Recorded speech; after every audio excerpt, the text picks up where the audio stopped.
हाँ जी एवरीबॉडी, सो कैसे हैं आप सब लोग? बढ़िया हैं मित्रों। आज की क्लास में बात करने वाले हैं अबाउट राइट टू इंफॉर्मेशन।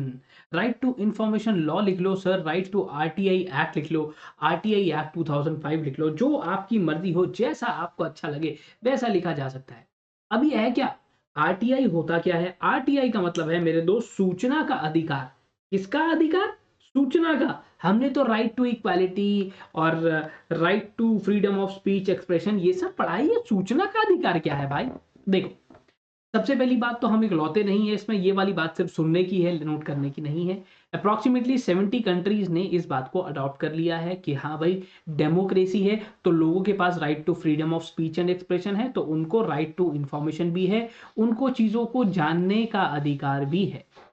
एक केस आया था जिसका नाम था Reliance petrochemicals limited versus Indian express newspapers 1989, जहां से ये केस की शुरुआत हुई और वहीं पर आते आते हमारा आरटीआई एक्ट लॉन्च हुआ। ये कहा गया कि सर, मान लिया कि सिटीजन के पास राइट है, सिटीजन के पास राइट टू इक्वालिटी है, right to freedom of speech है, उसी से निकाल कर ले आए कि he has right to propagate and circulate one's views. कह रहे सर, मान लिया कि आपके पास बहुत सारे राइट्स हैं, पर उस पर लगाम भी तो लगी हुई है। अगर मेरे पास right to freedom of speech है, इसका मतलब ये थोड़ी है सड़क पे खड़ा हो जाऊं, कोई भी बंदा जा रहा हो उसको धड़ाधड़ गालियां निकाली मैंने। सर, गालियां निकाली तो मारेगा आपको। क्यों मारेगा? सर, फ्रीडम ऑफ स्पीच है। सर, इसका मतलब ये थोड़ी है कुछ भी अंट शंट बोलते जाओगे यार आप। जबान दी है, बचपन में मिल जाती है सर जबान। चलाने की जो अकल है वो हो सकता है बुढ़ापे तक भी ना आए आपको, हैं? इतनी खतरनाक है जुबान सर, अभी आप उल्टा सीधा कुछ बोलते वायरल हो जाओगे आप। हाँ, तो फ्रीडम ऑफ स्पीच तो है, पर रीजनेबल रेस्ट्रिक्शंस के साथ है। आरटीआई एक्ट को हम लोग लेकर आए ताकि जितने भी सिटीजन्स इंडिया में हैं, इन सबको राइट टू इंफॉर्मेशन मिले।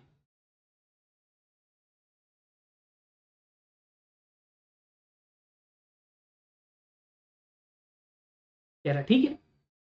अल्टीमेटली अगर हम राइट टू इंफॉर्मेशन की बात यहां पर करते हैं, ठीक है, राइट टू इंफॉर्मेशन की बात अगर हम लोग यहां पर करें, तो कह रहे सर, आपके पास जो कंट्रोल ऑफ पब्लिक अथॉरिटी है, कोई भी पब्लिक अथॉरिटी जिसके लिए जो आपके लिए काम करती है, उसको ये कहा गया कि भाई हमारा सिटीजन है और अगर इसे कोई भी इंफॉर्मेशन चाहिए तो वो इंफॉर्मेशन आपको प्रोवाइड करनी पड़ेगी। मेरे दोस्त, आंसर शीट की जब कॉपी निकलवाते हो तो वो आरटीआई से ही निकलती है। हाँ, निकलवा लेते हैं, है ना? निकलवाते हो, उसमें आरटीआई का यूज होता है। यस। तो कह रहे सर, हर एक पब्लिक अथॉरिटी, हमने सीआईसी बनाया, स्टेट इंफॉर्मेशन कमीशन बनाए और सेंट्रल इंफॉर्मेशन कमीशन बनाए, जिनका काम यही है। कहता है आपने एक्ट बनाया, पूरे इंडिया पर अप्लाई होगा, ठीक है, और स्ट्रेट अवे सारी पब्लिक अथॉरिटीज पर अप्लाई होगा। ध्यान रखना, प्राइवेट अथॉरिटी से कोई लेना देना नहीं है। प्राइवेट लोगों से आप आरटीआई लगाकर ये पता नहीं लगा सकते कि सर के बैंक अकाउंट में कितने पैसे हैं। मुझसे पूछ लो, वैसे ही दिखा दूंगा, 150 रुपए होंगे अभी। 150 रुपए, हाँ, वो जो 150 रुपए, पता है क्यों फेमस है? इसीलिए क्योंकि मेरी सैलरी है 150 रुपए। 150, 150, 150, ऐसा 150 आवाज लगती है ना, वो इसीलिए फेमस है। कह रहे सर, दूसरी बात, हर एक सिटीजन के पास राइट टू इंफॉर्मेशन है, पर इसका मतलब ये नहीं आप उल्टी सीधी इंफॉर्मेशन मांग लो कि भाई ठीक है, मुकेश अंबानी ने कितने की इनकम टैक्स रिटर्न भरी है, कार्तिक आर्यन के बैंक अकाउंट में कितना पैसा है। कह रहे सर, नहीं नहीं सर, हम इनकम टैक्स से पूछ रहे हैं ना। नहीं नहीं नहीं, बहुत सारी आप ये पूछ लो कि हमारे पास कौन कौन से हथियार हैं हमारी आर्मी के पास, ठीक है। एक इंसान ने ऐसे ही मजे मजे में कहता, अरे मैं कुछ पूछ लेता हूँ, उसने आरटीआई लगा दी उस पॉइंट ऑफ टाइम पे। आरटीआई की कॉस्ट हुआ करती थी शायद 10 रुपए पेज। भाई साहब, आरटीआई वालों ने 10,000 पन्ने निकाल के भेज दिए, 1 लाख का बिल भेज दिया साथ में, कह रहा ले भर। ऐसा क्या?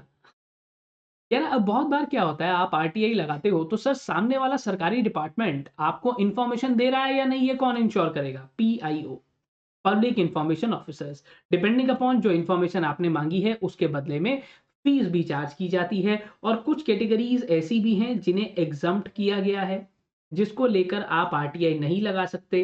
इंटेलिजेंस की बात करूं, सिक्योरिटी एजेंसीज की बात करूं, तो आपने अमेजॉन प्राइम पे फैमिली मैन, स्पेशल ऑप्स या कोई भी अंडर कवर कॉप वाली मूवी देखी होगी। कह रहा पर सर, यहाँ नहीं। कुछ कैटेगरीज ऐसी हैं कह रहा जो सिटीजन को बतानी जरूरी नहीं है और हम बताएंगे भी नहीं। तो ठीक है, ओके। यार, अब अकॉर्डिंगली अकॉर्डिंगली सर चाहते क्या हो? मैंने कहा मैं सिर्फ इतनी सी बात बताना चाहता हूं कि एक केस आया जिसका नाम था अंजलि भारद्वाज वर्सेस अदर्स। कह रहा अच्छा, इस केस के अंदर हमारे माननीय सुप्रीम कोर्ट ऑफ इंडिया है,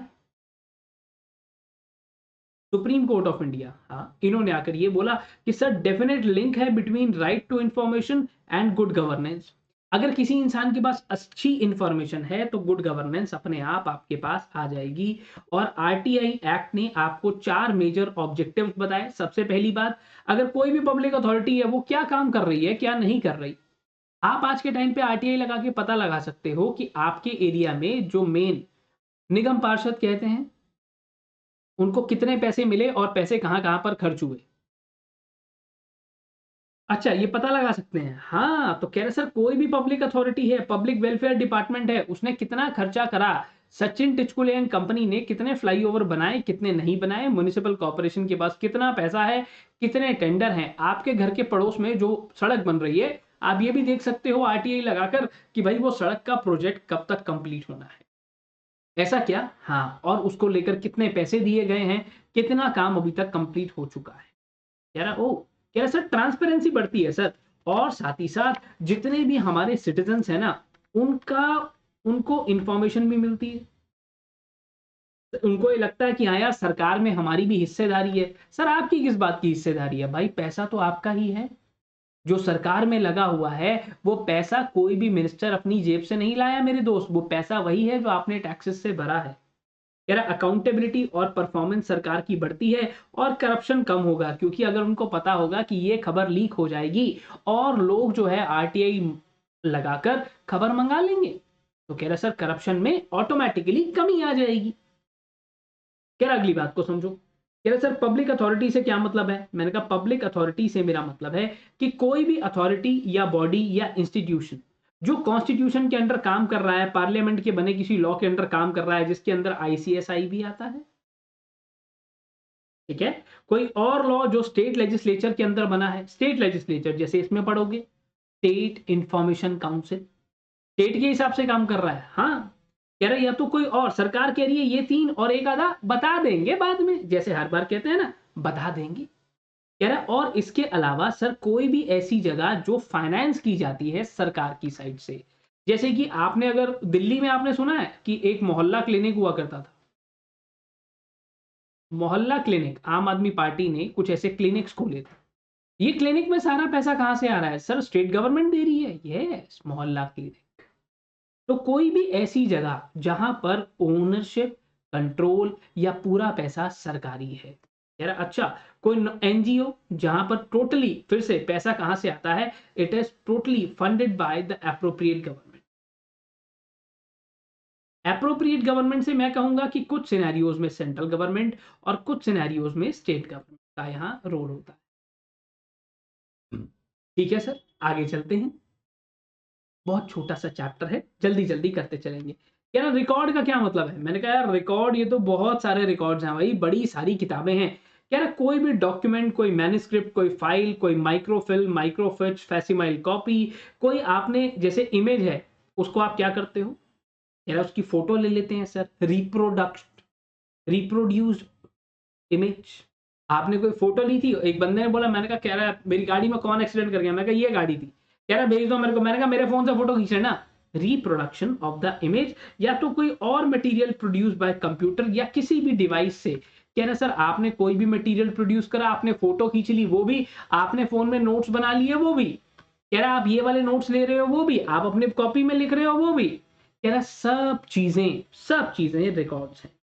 तो ओके, कह रहा अब आरटीआई की अगर मैं बात करूं, कह रहा मतलब मैंने कहा इंफॉर्मेशन, राइट टू इंफॉर्मेशन सिर्फ उस बारे में जो कि किसी पब्लिक अथॉरिटी के पास है। कह रहा अच्छा पब्लिक अथॉरिटी के पास है, कह रहा पब्लिक अथॉरिटी से आपका क्या मतलब है।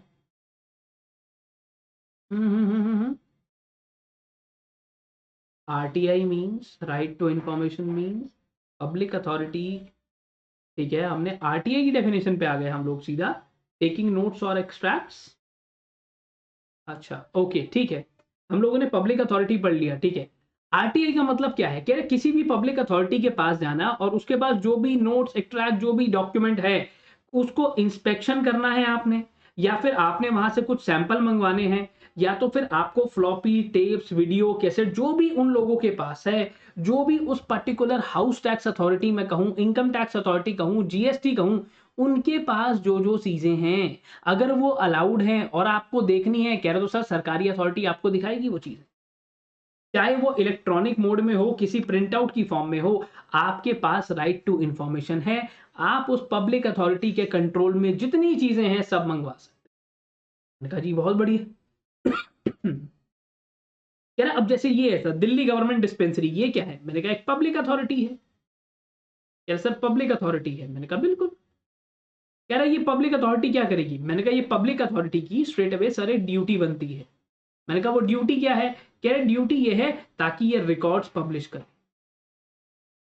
ये रिकॉर्ड्स बनाए, ये मैनुअल पब्लिश करे, ये जो भी रूल्स रेगुलेशंस जो भी बनाते हैं, ये सारी चीजों को अगर मौका लगा, जो भी चीजें इनके अपने पोजीशन में हैं, they will be provided under right to information. कह रहा सर प्रोवाइड करना पड़ेगा। मैंने कहा जबरदस्ती है क्या? कह रहा सर जबरदस्ती मानो या कुछ भी मानो, हर एक पब्लिक अथॉरिटी जितने भी रिकॉर्ड्स को मेंटेन करती है, इंडेक्स करती है अपने पास, they will ensure all the records जो भी आपने कंप्यूटराइज करे हैं, बहुत ध्यान से उन्हें रखना सर। बाद में जाकर ऑल ओवर द कंट्री कोई भी इंसान आरटीआई लगवा के आपसे ये मांग सकता है। अब इससे एक और फायदा हुआ, एक और फायदा क्या हुआ? जितनी भी सरकारी अथॉरिटीज हैं सबको ये लगा भाई कोई भी डॉक्यूमेंट मांग लेगा यार, इसको ढंग से मेंटेन करके रखो। आज आपने अगर डॉक्यूमेंट मांगा तो आप डेफिनेटली अपडेटेड डॉक्यूमेंट की बात कर रहे हो। आप भाई 2 साल पुराना डॉक्यूमेंट तो नहीं मांगने वाले हो। कह रहा हाँ। कह रहा हर एक public authority, every public authority को एक काम करना है, they have to publish within 120 days of enactment of this act. जब ये एक्ट आया था तब की बात थी कि भाई ये सारे काम इनको करने थे, और अगर मैं कहूं तो आज के टाइम पर भी ये सारी चीजें होनी चाहिए। हर एक अथॉरिटी, चाहे पब्लिक वेलफेयर डिपार्टमेंट है, इनकम टैक्स है, जीएसटी है, कंपटीशन कमीशन ऑफ इंडिया है, एनसीएलटी है, आरओसी है, आरडी है, सर कोई भी सरकारी डिपार्टमेंट है, उनको अपने ऑर्गेनाइजेशन में फंक्शन, ड्यूटी, ऑफिसर एम्प्लॉयज की पावर्स, ड्यूटीज, क्या प्रोसीजर फॉलो करना है, फैसला कैसे आएगा, कौन सुपरवाइजर हमारा है, डिस्चार्ज ऑफ फंक्शंस कैसे होता है, हमारा काम कंप्लीट कैसे होता है। आप बहुत बार जाते हो ना, एक विंडो से दूसरी, दूसरी से तीसरी चक्कर ही काटते रहते हो। आरटीआई कहता है ऐसा नहीं होगा। तो आपको हमेशा से ही वहां के रूल्स, रेगुलेशंस, इंस्ट्रक्शन मैनुअल्स जो भी एम्प्लॉयज यूज करते हैं, वहां की कैटेगरीज ऑफ डॉक्यूमेंट जो उनके पास हैं, जो भी अरेंजमेंट वहां पर बनाए गए हैं, ठीक है, ताकि लोग आकर उनसे कंसल्ट कर पाए। कह रहा साथ ही साथ statement of board, council, committee, जहां पर 2 या 2 से ज्यादा लोग ऑलरेडी होते हैं, बोर्ड ऑफ डायरेक्टर्स होते हैं जैसे, वैसे ही यहां पर हमारे पास कमेटी मेंबर्स होते हैं। कह रहा सर ये सारी की सारी चीजें, एक डायरेक्टरी, उनके ऑफिसर कौन कौन है, एम्प्लॉय कौन कौन है, सर ये पता चलता है। आपको मिनिस्ट्री ऑफ फाइनेंस के लोग दिखा दूं ये अभी, आप हम मतलब हमारे को ये बता सकते हो कि निर्मला सीतारमण मैडम का नंबर क्या है? हाँ, लैंडलाइन नंबर दे सकता हूं अभी, हाँ, आरटीआई के अंडर। उनको ये सब तो अपनी वेबसाइट पे ही अपलोड कर देना है।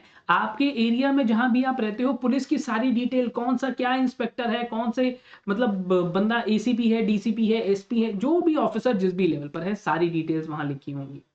कह रहा और साथ ही साथ ऑफिसर्स को कौन से बंदे को कितना पैसा मिलता है, कह रहा बजट कितना एलोकेट होता है आपकी एजेंसी को, आपने और उसको खर्च किस तरीके से करा है, सब्सिडी प्रोग्राम क्या है आपके यहाँ पर। अब कोई इंसान जाता है भाई मेरे को ना सब्सिडी चाहिए, सिलेंडर बड़ा महंगा है, कह रहा प्रोसीजर ये दीवार पे लिखा, आरटीआई के अंडर बाहरी प्रोसीजर मिल जाएगा।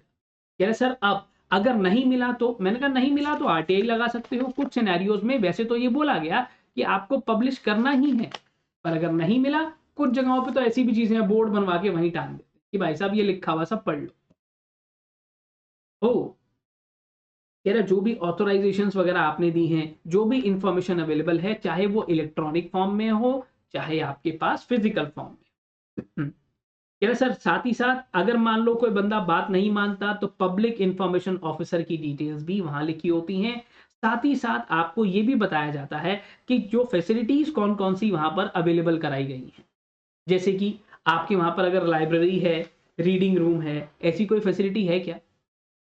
सर सीनियर सिटीजन के लिए होती है लाइब्रेरी, रीडिंग रूम, हाँ, तो वहाँ पर कैसी-कैसी फैसिलिटीज़ हैं। कोई भी एक सरकारी जगह पे आप जाओगे, तो रीडिंग रूम, फैसिलिटी अगर ये है, जितनी भी फैसिलिटी हैं और उनकी क्या-क्या टाइमिंग्स हैं, ये सब भी बताया जाता है। सर अच्छा, मेरे को आरटीआई लगवा दो सर, मेरे को आरटीआई लगवा दो। आपको आरटीआई लगानी है? हाँ, मेरे को आरटीआई लगानी है सर, मेरे को आरटीआई लगवाओ। देखो, कह रहा है सर अगर आपने कभी भी आरटीआई आप लगाना चाहते हो, ठीक है? अब मैं कहता हूँ कि ये बच्चा क्या है, he is more of a citizen. एक सिटीजन क्या करता है, he want to place a request for any kind of information, letter से फॉर ऑब्टेनिंग इंफॉर्मेशन।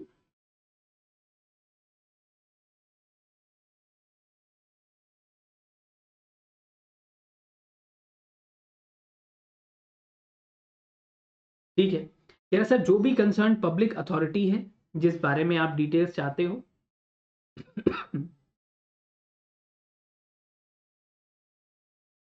सर हमारे को क्या करना होता है, आपको आरटीआई लगानी है, आरटीआई वाले अपने आप सामने सरकारी डिपार्टमेंट से खबर लेकर आपको दे देंगे, है ना? सर ये मांझा में रिक्वेस्ट क्यों लगा रहा है? अरे ये मांझा तो गलत हो गया, ये भाई रिक्वेस्ट लगा रहा है, बच्चा रिक्वेस्ट कर रहा है, इतनी सी बात है बस। कह रहा भाई मान जाना, मान जाना कांड करवावेगी, कि ऐसे करके कोई गाना भी था। कह रहा है अब जो भी इंफॉर्मेशन आपके पास आ गई, कह रहे सर अगर 35 डेज के अंदर कह रहा अब एक और चीज को समझना, अगर आपके पास there is no action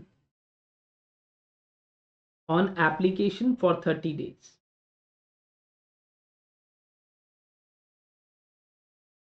then it will be straight away deemed refusal।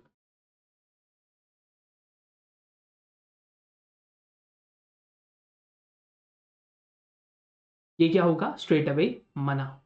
कह रहा है सर अब एक और चीज का ध्यान रखना, कि हमेशा से ही टाइम जो भी आपको कैलकुलेशन और इंटीमेशन ऑफ फीस है, उसके अंदर हम टाइम कभी इंक्लूड नहीं करते हैं। कह रहा अब अगर आपके पास जो, अगर मैं कहता हूं फंडा ऐसा है कि असिस्टेंट पब्लिक इंफॉर्मेशन ऑफिसर के पास आप गए हो, तो 35 डेज का टाइम है। कह रहा 40 डेज का टाइम है अगर कोई थर्ड पार्टी इन्वॉल्व है। Third party, yes. कह रहा sir include 40 days included the maximum time period, क्योंकि अब आपने आरटीआई वाले को दिया, आरटीआई डिपार्टमेंट सामने वाले किसी डिपार्टमेंट से थर्ड पार्टी से इंफॉर्मेशन निकाल के आपको दे रहा है। कह रहा है 48 आवर्स, जहां पर मैटर लाइफ और लिबर्टी का है, तो 48 घंटे के अंदर अंदर आपको इंफॉर्मेशन दे दी जाएगी। इसको ध्यान में रखना, ये छोटे छोटे एमसीक्यूज बन सकते हैं।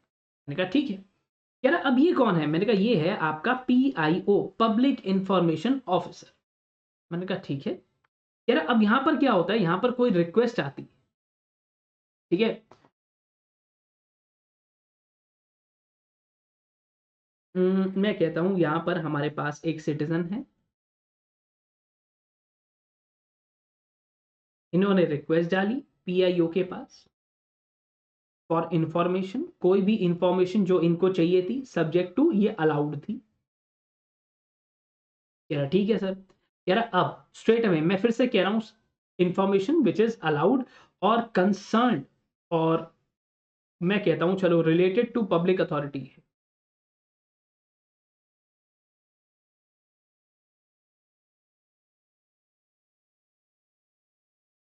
जो पब्लिक अथॉरिटी से रिलेट करती है। कह रहा अब पीआईओ क्या करेगा, कह रहा सर स्ट्रेट अवे इसका काम है, यहां से आते ही खबर विद इन 5 डेज,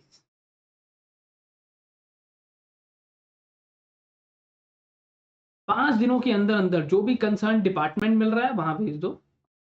मतलब सर जो भी अदर मैं कहता हूं पब्लिक अथॉरिटी है कोई और,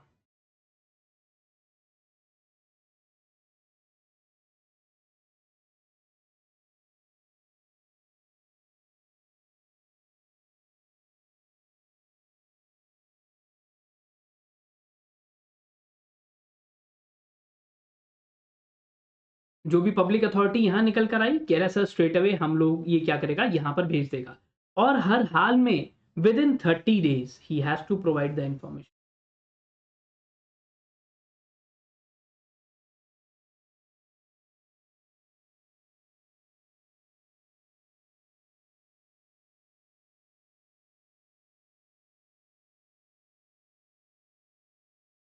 ही has to provide the necessary information. Sir तो ये इन्फॉर्मेशन प्रोवाइड करेगा ही, मना नहीं कर सकता, मना भी कर सकता है। अब आपको मना कर दिया तो सर हम अपील नहीं कर सकते, अपील भी कर सकते हैं। और बहुत बार ध्यान रखना, अगर मान लो request is rejected,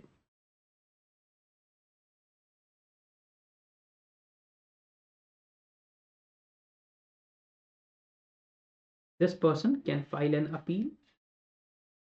Where he can file an appeal? He can file an appeal to the appellate authority.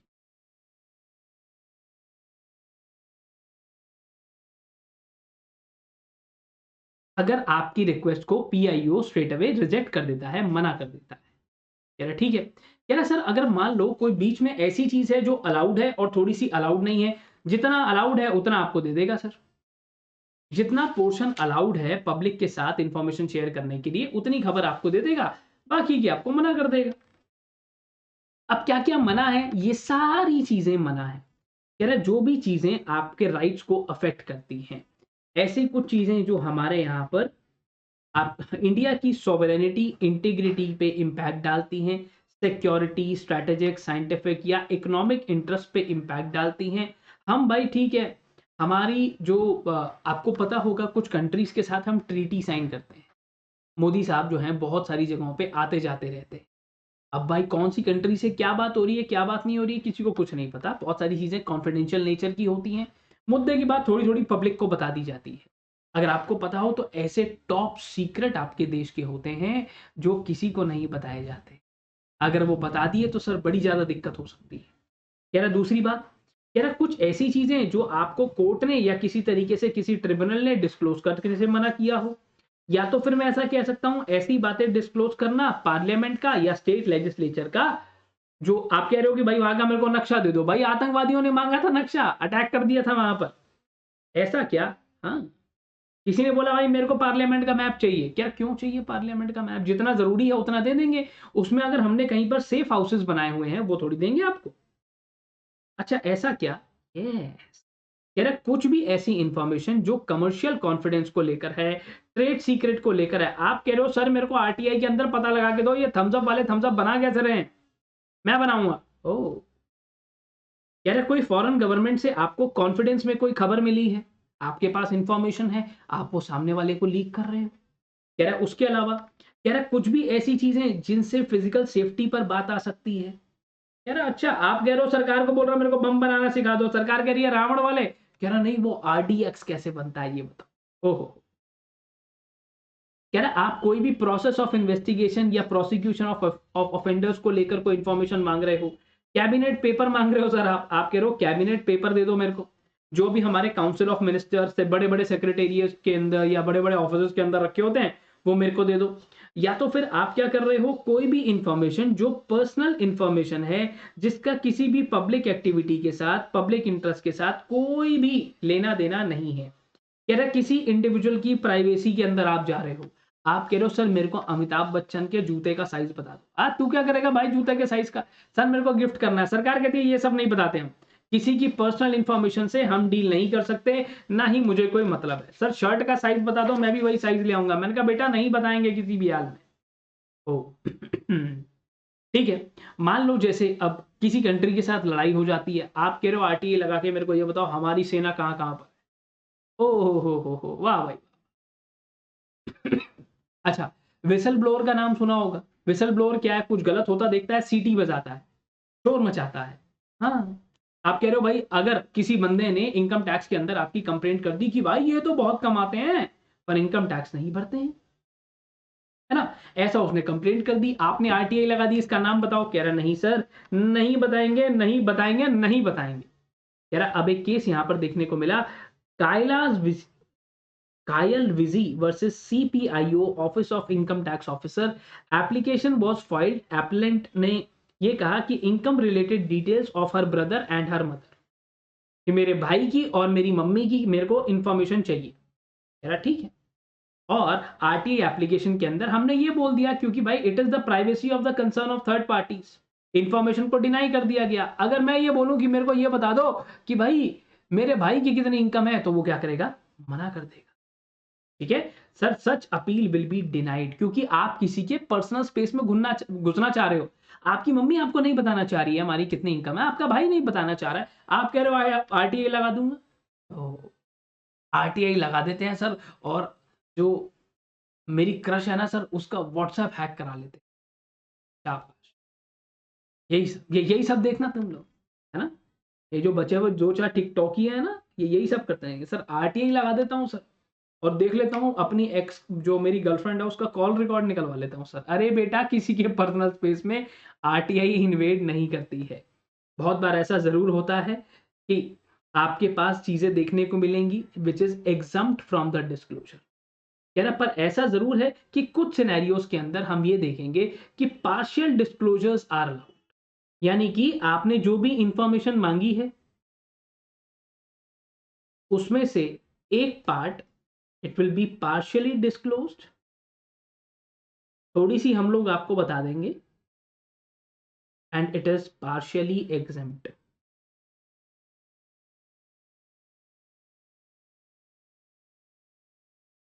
ऐसा क्या? जी हाँ, अब चलते हैं आगे। कह रहा, जब भी आपके पास जो भी खबर आपको मिलती है अगर वो रिजेक्ट हो जाए सर, अब मैं कहता हूं एग्जाम्प्ट है, चलो डिस्क्लोजर से आपने लगा दिया, भाई हमारे को बता दो हमारे हथियार कहाँ कहाँ बनते हैं, कैसे कैसे बनते हैं, हमारे ये 2000 का नोट कहाँ बनाया जाता है, सॉरी 500 रुपए का नोट, 2000 तो बंद हो गया, 500 रुपए का नोट कहाँ बनाया जाता है और कैसे बनाया जाता है, रेसिपी मेरे को बताओ, पेपर कहाँ से आता है। सरकार कहेगी सब तेरे को बता दे, तो अपने घर में बना लेगा यार ना, नहीं बताएंगे। तो कह रहे सर चीजें जो है ना वो ना एग्जाम्प्ट भी होती हैं, इसको थोड़ा सा समझो। मैंने कहा ठीक है। कह रहा आपने दो तरीके से इंफॉर्मेशन कमीशन बनाए, एक सेंट्रल लेवल पर और एक स्टेट लेवल पर। कह रहा पहले थोड़ा सा समझते हैं सेंट्रल वाले का क्या फंडा है। कह रहा सेंट्रल वाला क्या करता है, मैंने कहा सेंट्रल गवर्नमेंट बनाती है। कह रहा अच्छा। कह रहा और straight away central information commission के अंदर हमारे पास दो बातें निकल कर आ रही हैं। बताओ, आधी अधूरी बातें निकल कर आ रही हैं। Consist of central information commission and central commissioner, chief information commission and central information commission.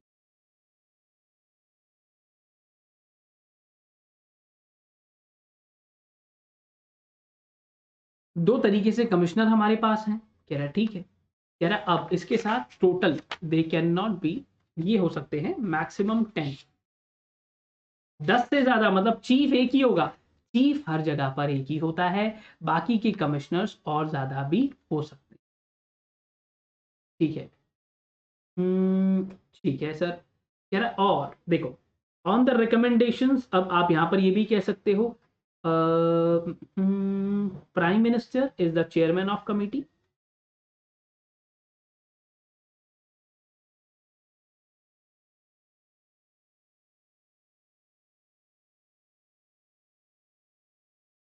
Prime minister कौन है, कमेटी के चेयरमैन है, और साथ ही साथ सर इसके अंदर leader of opposition in Lok Sabha.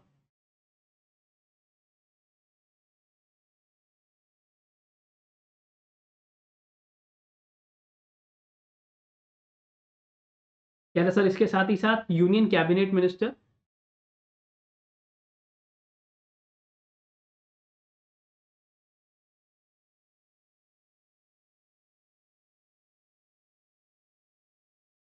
Appointed by PM, क्योंकि कैबिनेट मिनिस्टर्स तो बहुत सारे हैं, तो जो भी प्राइम मिनिस्टर अपॉइंट करके लाएंगे उनकी हम लोग बात करें। कह रहा ठीक है, ओके।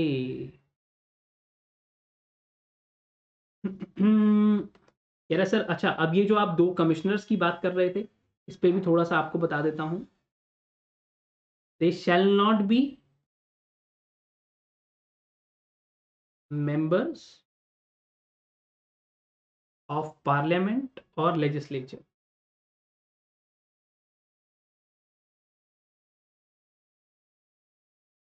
जैसे आप लोग हर जगह देखते ही हो, they are members of extreme eminence, extreme vital knowledge and immense experience, और उसके बाद जो भी सब्जेक्ट्स आप पढ़ते हो आप उसमें लिख सकते हो, सोशल सर्विस, साइंस, टेक्नोलॉजी, और साथ ही साथ आप लोग कह सकते हो I mean journalism, journalism is very important, mass media, administration, governance.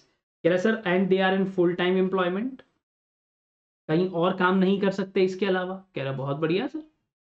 ठीक है, कह रहा उस कहीं और ऑफिस नहीं हो सकता, और they not connected with any political party.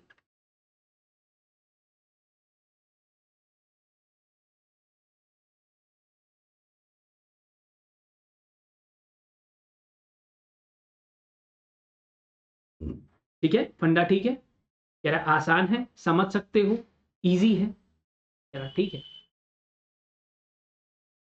ये सर, ये लोगों को लेके कौन आता है वैसे प्रेसिडेंट की रिकमेंडेशंस पे ये लोगों का पॉइंट? ऐसा क्या? Yes yes. कह रहा अब टर्म की बात कर लेते हैं सर थोड़ी सी। ये सब चीजें आपने लिख ली हैं मेरे साथ। जो आपके पास चीफ इंफॉर्मेशन कमिश्नर हैं, इनको साफ साफ सरकार ने बताया कि सर आपके पास हम जब भी आपको रखेंगे, he can be, he will be straight away, आप कह सकते हो he can hold office till max 65 years of age. कह रहे सर जब ये 65 साल के हो जाएंगे तब तक ही ऑफिस होल्ड कर सकते हैं, 65 ईयर्स के। हाँ हाँ, चीफ की बात कर रहा हूं मैं, यहां पर मैं चीफ इंफॉर्मेशन कमिश्नर की बात कर रहा हूं। इसके अलावा जो भी इंफॉर्मेशन कमिश्नर्स हमारे पास हैं, इनके लिए फंडा अलग बना दिया। देखो चीफ बेटा बहुत सबसे सीनियर लेवल हो गया, प्राइम मिनिस्टर के साथ में बैठता है ये बंदा। कह रहा ठीक है, 65 ईयर्स, और जो भी टर्म सरकार ने बताया है इनमें से जो भी क्या हो जाए अर्लियर हो, 65 ईयर्स, और जो भी टर्म सरकार ने बताया हो, यहां भी shall hold office for such term as may be prescribed, and किसी भी हाल में रीअपॉइंट नहीं होते हैं।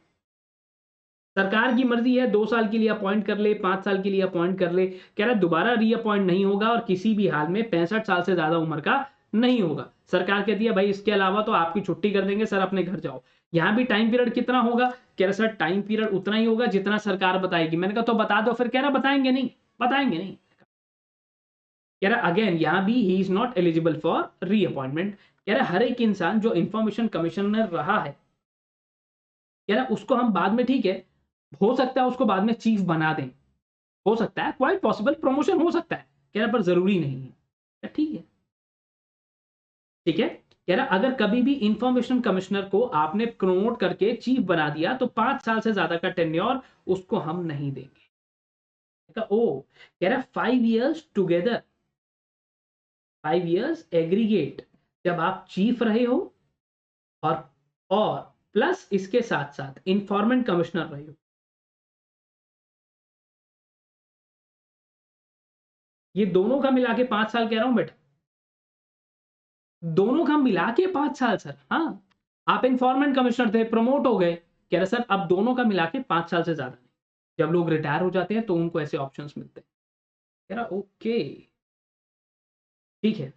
कह रहा अब इनको सर एक कसम भी खानी पड़ती है, कसम खानी पड़ती है। आपने कभी देखा कोई नेता जब इलेक्शन जीत जाता है तो वो ऐसे कसम खाता है, मैं भारत माता की हमेशा से ही, बहुत सारी चीजें होती है ना यार, मेरे को शपथ याद नहीं है। जैसे मुझे मोदी साहब की शपथ याद है, मैं सौगंध मुझे इस मिट्टी की, मैं देश नहीं मिटने दूंगा, सौगंध मुझे इस मिट्टी की। बहुत बढ़िया, बहुत बढ़िया, है ना। तो यहाँ पर इन लोगों को भी ओथ लेनी होती है। सर ओथ हम लोगों ने उसमें देखी है, किसमें? जब वो कहता है मैं गीता पे हाथ रख के कसम खाता हूँ, वो भी ओथ होती है। जब आप पास हो जाओगे तो भी आपको एक कसम खानी पड़ेगी। ऐसा क्या? हमें भी, हाँ हाँ हाँ हाँ। कह रहे सर अगर आप बाद में अगर किसी भी पॉइंट ऑफ टाइम पे भाई प्रेसिडेंट चाहे तो इस बंदे को बाहर भी निकाल सकते हैं। मैंने कहा ओके। कह रहा सर और साथ ही साथ ये रिजाइन भी कर सकता है। He can at any time by writing to the president he can resign from his office, और he may be removed। Manner कह रहा तरीका बाद में आपको बता दूंगा सर। पैसा वैसा कौन डिसाइड करेगा? कह रहा सर अपने आप ही, central, as prescribed by the central government, सरकार अपने आप डिसाइड कर लेगी, कोई दिक्कत वाली बात नहीं है। स्टेट कमिश्नर की अगर मैं बात करता हूं, स्टेट कमीशन की, तो कह रहा सर फिर से ये बड़ी बात नहीं है। यहां पर जो फंडा है, वन स्टेट चीफ इंफॉर्मेंट कमिश्नर होता है, और इसके साथ ही साथ not more than 10 state इंफॉर्मेंट commissioners. यहां भी एक चीफ है और मैक्सिमम 10 इंफॉर्मेंट कमिश्नर निकल कर आते हैं। कह रहा सर कहां से कौन लेकर आएगा? मैंने कहा governor will recommend, governor of state recommend करते हैं।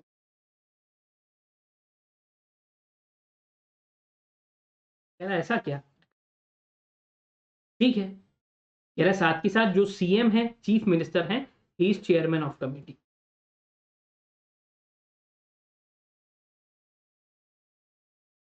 प्लस इसमें आते हैं लीडर ऑफ ऑपोजिशन,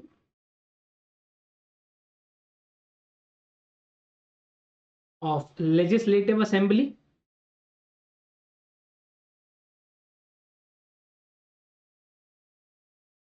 प्लस एक कैबिनेट मिनिस्टर,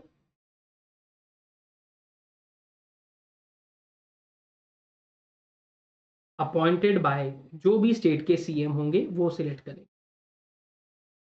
यार ऐसा क्या? जी हाँ, अब यहां पर भी फिर से जो आपके चीफ इंफॉर्मेंट कमिश्नर हैं वो ऑफिस होल्ड करेंगे जितना सरकार बताएगी, बट एलिजिबल नहीं होंगे रीअपॉइंटमेंट के लिए। Maximum age 65।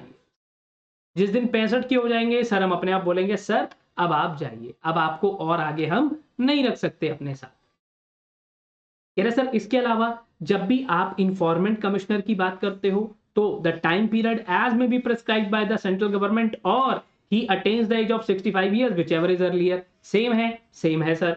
साथ ही साथ अगर मान लो किसी भी पॉइंट ऑफ टाइम पर अगर वो अपना ऑफिस वेकेट करके जाते हैं और वो एलिजिबल हो जाते हैं फॉर चीफ इंफॉर्मेंट कमिश्नर बनने के लिए, तो कह रहा है सर टाइम पीरियड का ध्यान रखना। His term of office shall not be more than aggregate 5 years informant और चीफ को मिलाकर। सर सेम चल रहा है ये तो, हाँ तो सेम चल रहा है, अच्छी बात है ना बेटा, सेम चल रहा है तो अच्छी बात है, आपको कम पढ़ने पे ज्यादा पढ़ाई हो रही है। कह रहा साथ ही साथ ये और बताया मैंने कि ये आएंगे तो इनको भी क्या करना होता है, एक ओथ लेनी होती है।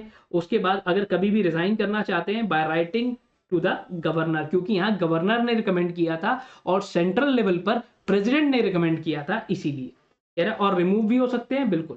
कह रहा सैलरीज एंड अलाउंसेस, कह रहा सर कोई दिक्कत वाली बात नहीं है, यहाँ पर एज में be prescribed by the central government, सरकार अपने आप आपको बता देगी कितने पैसे आपको मिलेंगे, क्या आपकी सैलरी रहने वाली। कह रहा ओ ऐसा क्या, आसान तो है, क्या ही दिक्कत है। कह रहा सर अगले फंडे को समझो। ठीक है, यहाँ तो कुछ ज्यादा है नहीं, थोड़ा सा और आगे ले चलता हूं।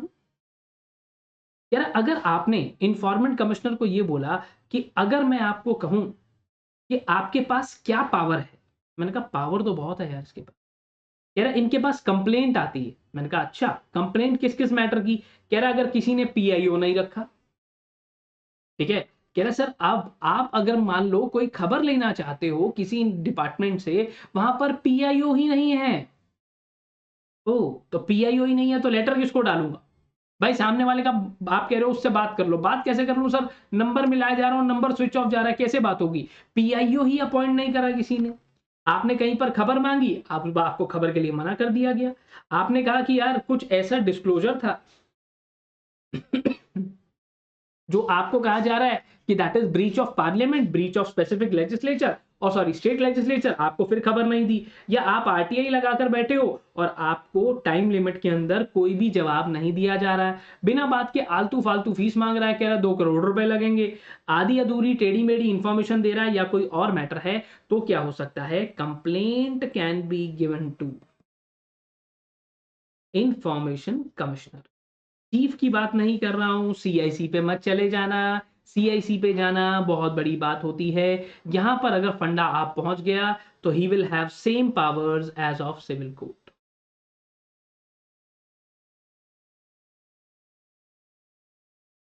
कहीं भी बेटा पावर्स पूछता है तो सीपीसी वाले चैप्टर को ध्यान रखना।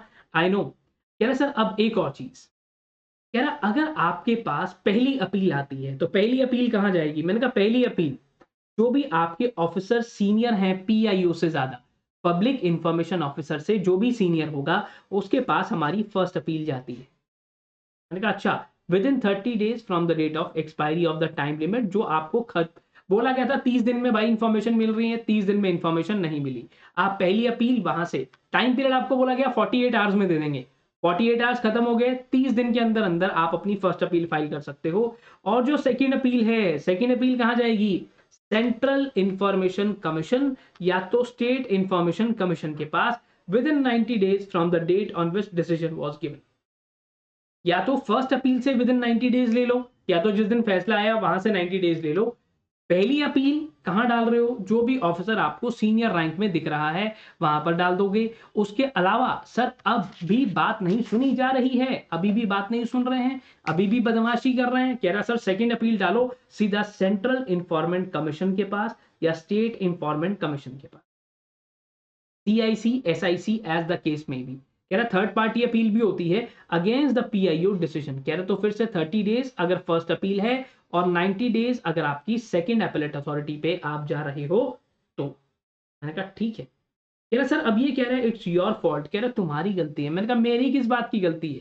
कह रहा स्ट्रिंजेंट पेनल्टी लगा देंगे PIO के ऊपर।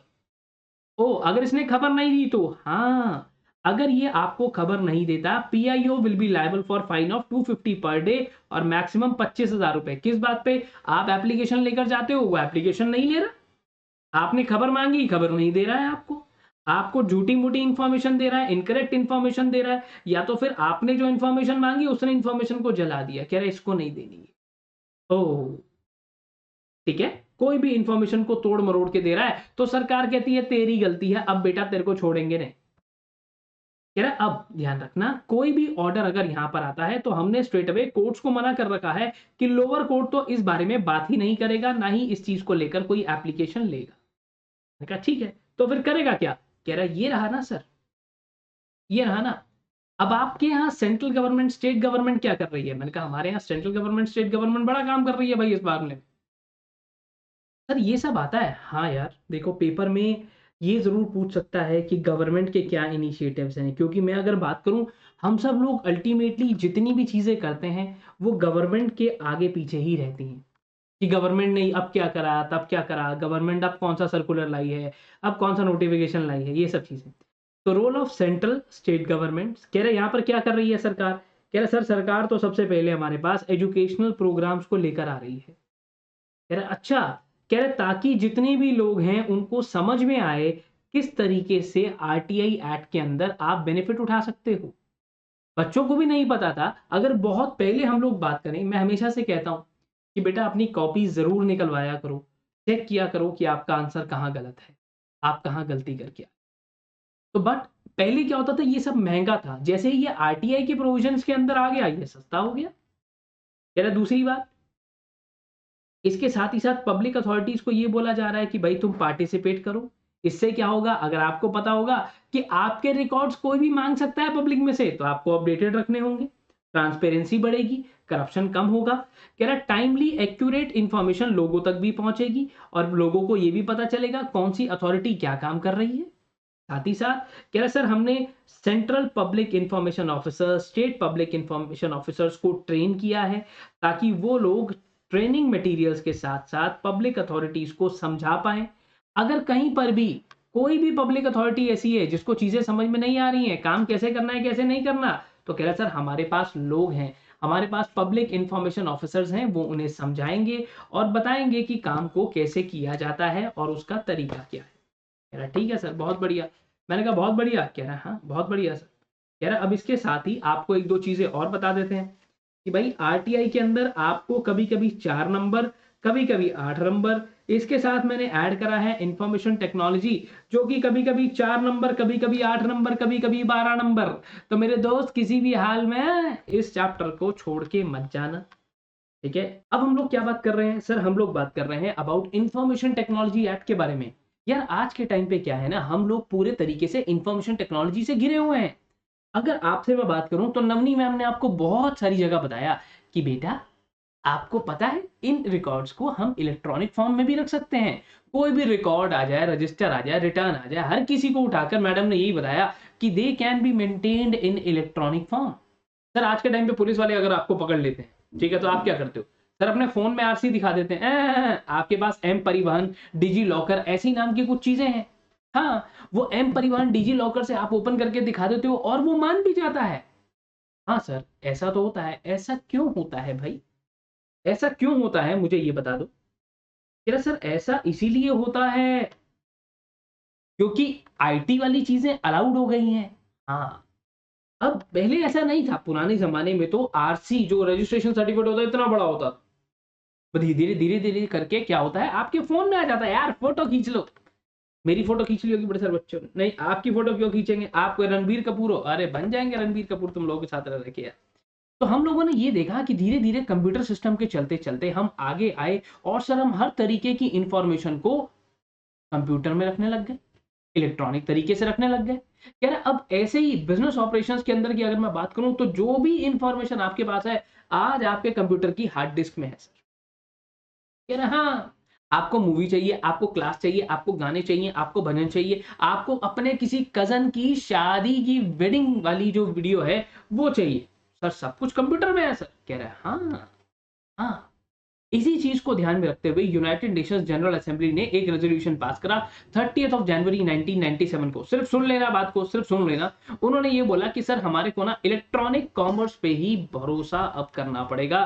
धीरे धीरे ई कॉमर्स बढ़ता जा रहा है। अब आपको कहता है घर की दुकान, अपनी दुकान, अम्मा जान अमेजोन, है ना, घर की दुकान, अपनी दुकान, अमेजोन। कह रहे सर हाँ ये तो बात है। कह रहा अब अकॉर्डिंगली ऐसे ही आप बैठे बैठे सर ऑनलाइन किसी भी ऑनलाइन एप्लीकेशन पर कैब बुक कर सकते हो, खाना मंगवा सकते हो सर, पीडब्ल्यू की एप्लीकेशन डाउनलोड करके आपको भी देख सकते हैं। हाँ हाँ। कह रहा अब जिस तरीके से ये पूरा का पूरा इंफॉर्मेशन सिस्टम चल रहा है, पहले तो क्या होता था, साइबर कैफे पे जाते थे, रिजल्ट आता था। तो मैं अगर अपने जमाने की बात करूं तो साइबर कैफे पे जाते थे रिजल्ट देखने की है। हाँ। कह रहा सर अब आपने देखा होगा कुछ चीजें ऐसी भी हैं, कुछ ऐसी वेबसाइट्स हैं जिनका मैं नाम नहीं लूंगा, वो इंडिया में बैन है। हाँ हाँ वो बैन है। कह रहा सर अब वो बैन कैसे हैं, किस एक्ट के अंदर बैन है, सरकार ने बैन क्यों कर दिया। और जब आप जाते हो अमेजोन पे तो सर अमेजोन पे तो मेरी क्रेडिट कार्ड डिटेल्स है, मेरी नेट बैंकिंग डिटेल्स हैं, कभी भी अमेजोन हो सकता है मेरे अकाउंट से 50,000 की ट्रांजेक्शन कर दे। आपने कुछ बहुत ही इंपॉर्टेंट बात, बहुत ही, ठीक है, और बहुत ही इंपॉर्टेंट बात आप कहते हो किसी दोस्त को भेजी, बहुत ही प्राइवेट बात, और वो सर लीक हो गई व्हाट्सएप पे, तो sir data protection, data privacy बहुत जरूरी है। अब भाई आपकी शर्ट का साइज, आपकी पैंट का साइज, ये सब पता है मिंत्रा को, सर लीक कर देगा तो, है ना। अगर उसने ये बता दिया कि भाई रणबीर कपूर की शर्ट का साइज ये है, रणबीर कपूर ने अभी ये वाली शर्ट खरीदी है, तो मेरे दोस्त लाइन लग जाएगी कि सब लोग वही वाली शर्ट खरीदने में भाग जाएंगे। Accordingly data protection, data privacy, आपकी जितनी चीजें हैं, जितनी भी आपके पास इंफॉर्मेशन है सर, सब प्रोटेक्ट करके रखता है। कह रहा ठीक है। कह रहा अब ऐसे ही चीजें बदली। मैंने कहा हाँ।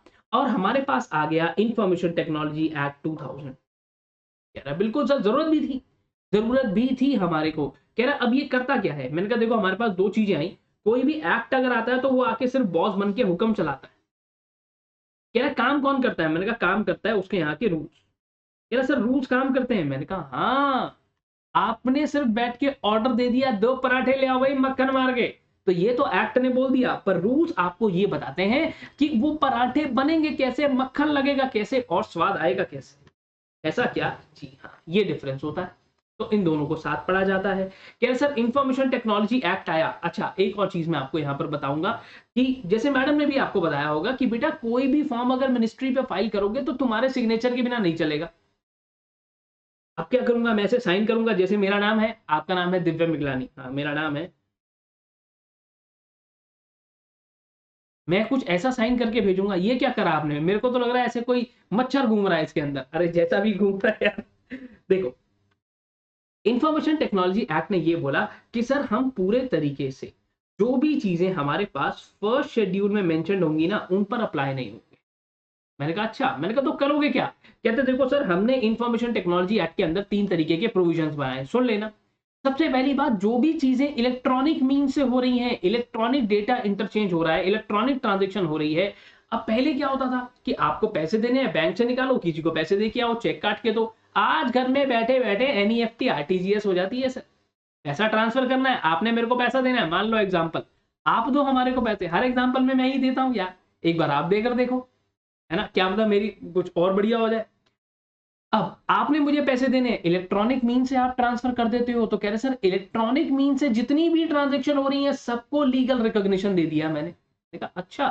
क्या अब ऐसे ही जब कोई फॉर्म भरना होता था यार, अभी आपने सबने अपना क्या कहते हैं, आई होप मेरा वो शॉर्ट्स देखा होगा और सबने अपना एग्जामिनेशन फॉर्म भर दिया होगा। नहीं भरा तो दिक्कत हो गई है, क्योंकि अब मॉड्यूल नया फॉर्म नहीं भरा जाता। अब स्ट्रेट अवे आप सिर्फ change of centre, change of examination अभी कर पा रहे होगे, वो शॉर्ट्स को अगर ध्यान में रखा है आपने तो। कह रहा सर एक बात और समझते हैं। मैंने कहा कह रहा अब आपने ये देखा, पहले तो लाइन में लग के सर फॉर्म जमा कराते थे, भाई साहब ये फॉर्म रख लो, फॉर्म फॉर्म सबमिट करना। हाँ, अब ये चीजें नहीं है, कोई भी सरकारी एजेंसी है, सबने अपनी वेबसाइट ओपन करी हुई है, वहां पे जाके ऑनलाइन फॉर्म फाइल कर देते हो, जैसे कंपनीज एक्ट में करते हो, है ना? कोई भी फॉर्म है, MGD 14 से लेकर, सर कोई और बताओ, चार्जेस का फॉर्म ले लो, और कोई फॉर्म ले लो, जितने भी फॉर्म आपने ले लिए हो, डिपॉजिट्स में ले लो, शेयर कैपिटल में ले लो, इनकॉर्पोरेशन में ले लो, रन ले लो, स्पाइस ले लो, कोई भी फॉर्म है, सब इलेक्ट्रॉनिक तरीके से फाइल होते हैं। कह रहा अब एक और बात को समझो, कह रहा जो भी ट्रांजेक्शन आपके यहाँ पर निकल कर आ रही हैं, कह रहा सर जितनी भी ट्रांजेक्शन सरकारी हैं सबको ऑनलाइन ले आए। हाँ, कह रहा और साथ ही साथ हमने ये भी कहा कि Indian penal code, Indian evidence act, bankers book evidence act और आरबीआई एक्ट ने भी इलेक्ट्रॉनिक डॉक्यूमेंटेशन को प्रीव्यू करने के लिए बोल दिया कि हम इसका भी ध्यान रखेंगे। पर सर कुछ बातें हैं जो पूरे तरीके से अप्लाई नहीं होता, जिनके ऊपर हमारा इंफॉर्मेशन टेक्नोलॉजी एक्ट, वो सबसे पहले क्या है, कह रहा नेगोशिएबल इंस्ट्रूमेंट, इस पर अप्लाई नहीं होता। कह रहा पर सर कुछ चीजें ऐसी हैं, कुछ एक्सेप्शंस ऐसी हैं जहां पर अप्लाई होगा। मैंने कहा ठीक है, मैं कहा ठीक है। कह रहा सर अब एक और चीज यहां पर, ब्रैकेट खोल दिया, ब्रैकेट बंद ही नहीं करते हैं। A negotiable instrument other than check, करी चेक नहीं, है ना? ऐसे करके एक गाना भी था, demand, promissory note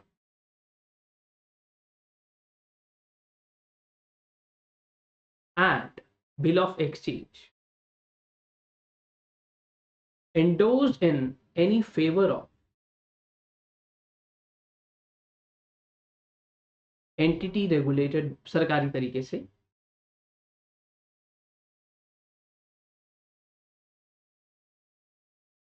regulated by RBI, SEBI, IRDAI, PFRDA और इसके साथ ही साथ NHB मतलब नेशनल हाउसिंग बैंक। कह रहे सर इनके पास अगर आप ऐसा कुछ भी भेज रहे हो तो वो एक्सेप्शन है सर, ठीक है? सब नेगोशिएबल इंस्ट्रूमेंट पर हम अप्लाई करेंगे, पर अगर आप इन चीजों से डील कर रहे हो तो भूल जाना सर। मैं कहा ठीक है। पावर ऑफ अटर्नी, जो हम पावर ऑफ अटर्नी एक्ट पढ़ते हैं, कह रहे सर बट इसके अंदर भी अगेन पावर ऑफ अटर्नी कौन सी रेगुलेट नहीं होती, वो पावर ऑफ अटर्नी को हम इंक्लूड नहीं करेंगे। सर एक मिनट, थोड़ी सी कंफ्यूजन हो गई, आहा कंफ्यूजन, आहा आओ अभी भगाता हूं कंफ्यूजन, क्योंकि मैंने क्या बताया था, या तो कंफ्यूजन रहेगी यहां पर या मैं, कंफ्यूजन और मेरा हो चुका है ब्रेकअप। यार अब मुझे कंफ्यूजन पसंद नहीं है, कंफ्यूजन पसंद थी एक पॉइंट ऑफ टाइम पे, तो मैंने उससे पैचअप कर लिया था, जब मैं स्टूडेंट था, अब टीचर। देखो अब जब भी हम चेक की, डिमांड की या प्रोमिसरी नोट की बात करते हैं, कह रहे सर जो आपने, वैसे तो ये रेगुलेट होंगे सर, वैसे तो ये इलेक्ट्रॉनिक मतलब आईटी एक्ट लगेगा, पर अगर आपने इनको किसी भी एंटिटी पर बनाया है, कौन सी एंटिटी पर, ऐसी कोई एंटिटी जिसको RBI, SEBI, provident fund, national housing bank ये सब रेगुलेट करते हैं, तो वहां पर ये अप्लाई नहीं होगा। अच्छा ऐसा क्या? यस, या सर ऐसे ही पावर ऑफ अटर्नी, हम पावर ऑफ अटर्नी एक्ट 1882 पढ़ते हैं, पर again power of attorney regulated by, ऐसी power of attorney regulated by. Power of attorney क्या होती है? आपने कभी अमिताभ बच्चन को कहीं लाइन में लगे देखा? अमिताभ बच्चन ने कितनी प्रॉपर्टी खरीदी होंगी, रिलायंस कितनी प्रॉपर्टीज खरीदता रहता है, कभी लाइन में खड़े होते हैं? नहीं। तो पावर ऑफ अटर्नी बनाकर किसी को ऑथोराइज कर देते हैं, वो बंदा जाके सारे काम कर देता है। अच्छा ऐसा क्या? ये power of attorney regulated by an entity which is further regulated by, जैसा ये लिखा है बेटा सेम रिपीट होता है, ठीक है सर? ट्रस्ट, ट्रस्ट के अंदर भी हम इलेक्ट्रॉनिक चीजों पर नहीं आते हैं। Trust as defined under Indian trust act. Sir trust क्या होता है? मतलब भरोसा, भरोसा किया था जालिम तुझ पर और तू दगाबाज निकली, नहीं नहीं, भरोसा यहां पर इसका मतलब है ट्रस्ट। जितने मंदिर हैं, जितने भी आपने मंदिर देखे होंगे, सब ट्रस्ट की फॉर्म में बने। अब जितने भी ये बड़े बड़े एनपीओज हैं, स्कूल हैं, हॉस्पिटल हैं, ये सब कैसे बनते हैं? ट्रस्ट की फॉर्म में बनता है। अच्छा भरोसे की फॉर्म में बनता है, ट्रस्ट की फॉर्म में बनता है, कूल। यार ओके, क्या सर? और एक होती है विल, विल का मतलब क्या होता है सर? विल वो वसीयत, शाबाश शाबाश।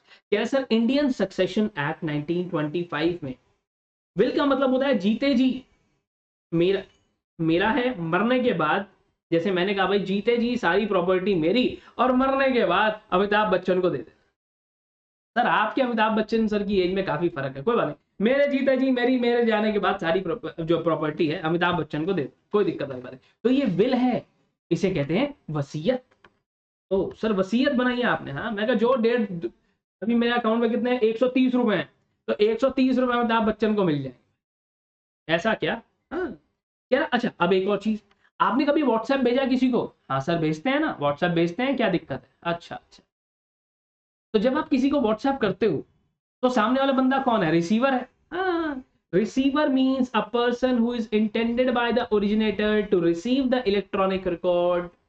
सर आपने कैसे भेजा? व्हाट्सएप से भेजा, टेलीग्राम से भेजा, आपने सर इंस्टाग्राम कर दिया, तो इंस्टाग्राम एक इंटरमीडियरी है जहां से आपने हेलो लिख के भेज दिया सामने। मैंने भी भेज दिया था आलिया भट्ट को हेलो, बाद में पता चला उसकी शादी हो गई, फिर क्या हुआ सर? मैंने डिलीट कर दिया मैसेज, अब क्या करूंगा भेज? अब अफिक्सिंग इलेक्ट्रॉनिक सिग्नेचर, कह रहा सर ये इलेक्ट्रॉनिक सिग्नेचर क्या है? जहां पर कोई भी प्रोसीजर, कोई भी तरीका जहां पर आप किसी भी इलेक्ट्रॉनिक रिकॉर्ड पर साइन कर सकते हैं।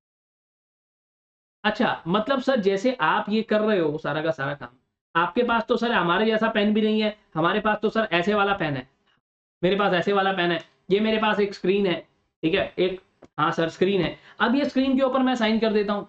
कोई भी तरीका जिससे आप इलेक्ट्रॉनिक मोड पर साइन कर सकते हो वो इलेक्ट्रॉनिक सिग्नेचर है। इलेक्ट्रॉनिक सिग्नेचर डिजिटल सिग्नेचर में क्या फर्क है आगे चल के अभी बताओ, ठीक है।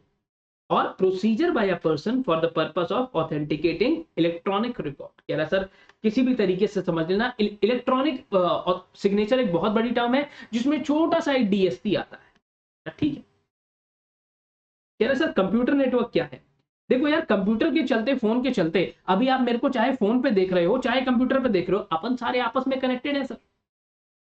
हाँ हम सारे लोग आपस में कनेक्टेड हैं, कह रहा है बिल्कुल सही, yes means the interconnection of one और मोर कंप्यूटर। कह रहा सर वो कैसे? कह रहा देखो अब आप और मैं कनेक्टेड कैसे हैं सर? इंटरनेट से। इंटरनेट कैसे चलता है सर?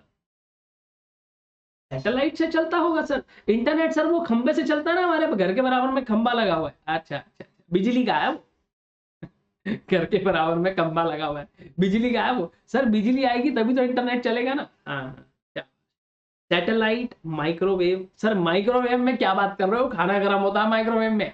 अरे यार माइक्रोवेव सिग्नल लाइंस होती हैं, कुछ लोगों के घर पे ऊपर आपने देखा होगा टावर लगे होते हैं, वहां से सिग्नल आता है, सब कुछ वायरलेस है। भाई मेरा फोन है, सिग्नल कैसे पकड़ रहा है? फोन है आपके हाथ में, सिग्नल कैसे पकड़ रहा है? वायरलेस है सर, कोई तार थोड़ी डली हुई है, नहीं है। हाँ क्या सर ऐसे ही कोई टर्मिनल होता है जहां पर टू और मोर इंटरकनेक्टेड कंप्यूटर्स हैं।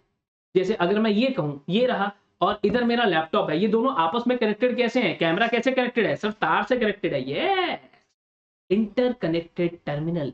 आपका कैमरा और ये मेरा टैब जिससे आप मुझे देख रहे हो, और ये टैब कैसे कनेक्टेड है सर? इधर टर्मिनल लगा हुआ है, टर्मिनल लगा हुआ है, दिखाऊं?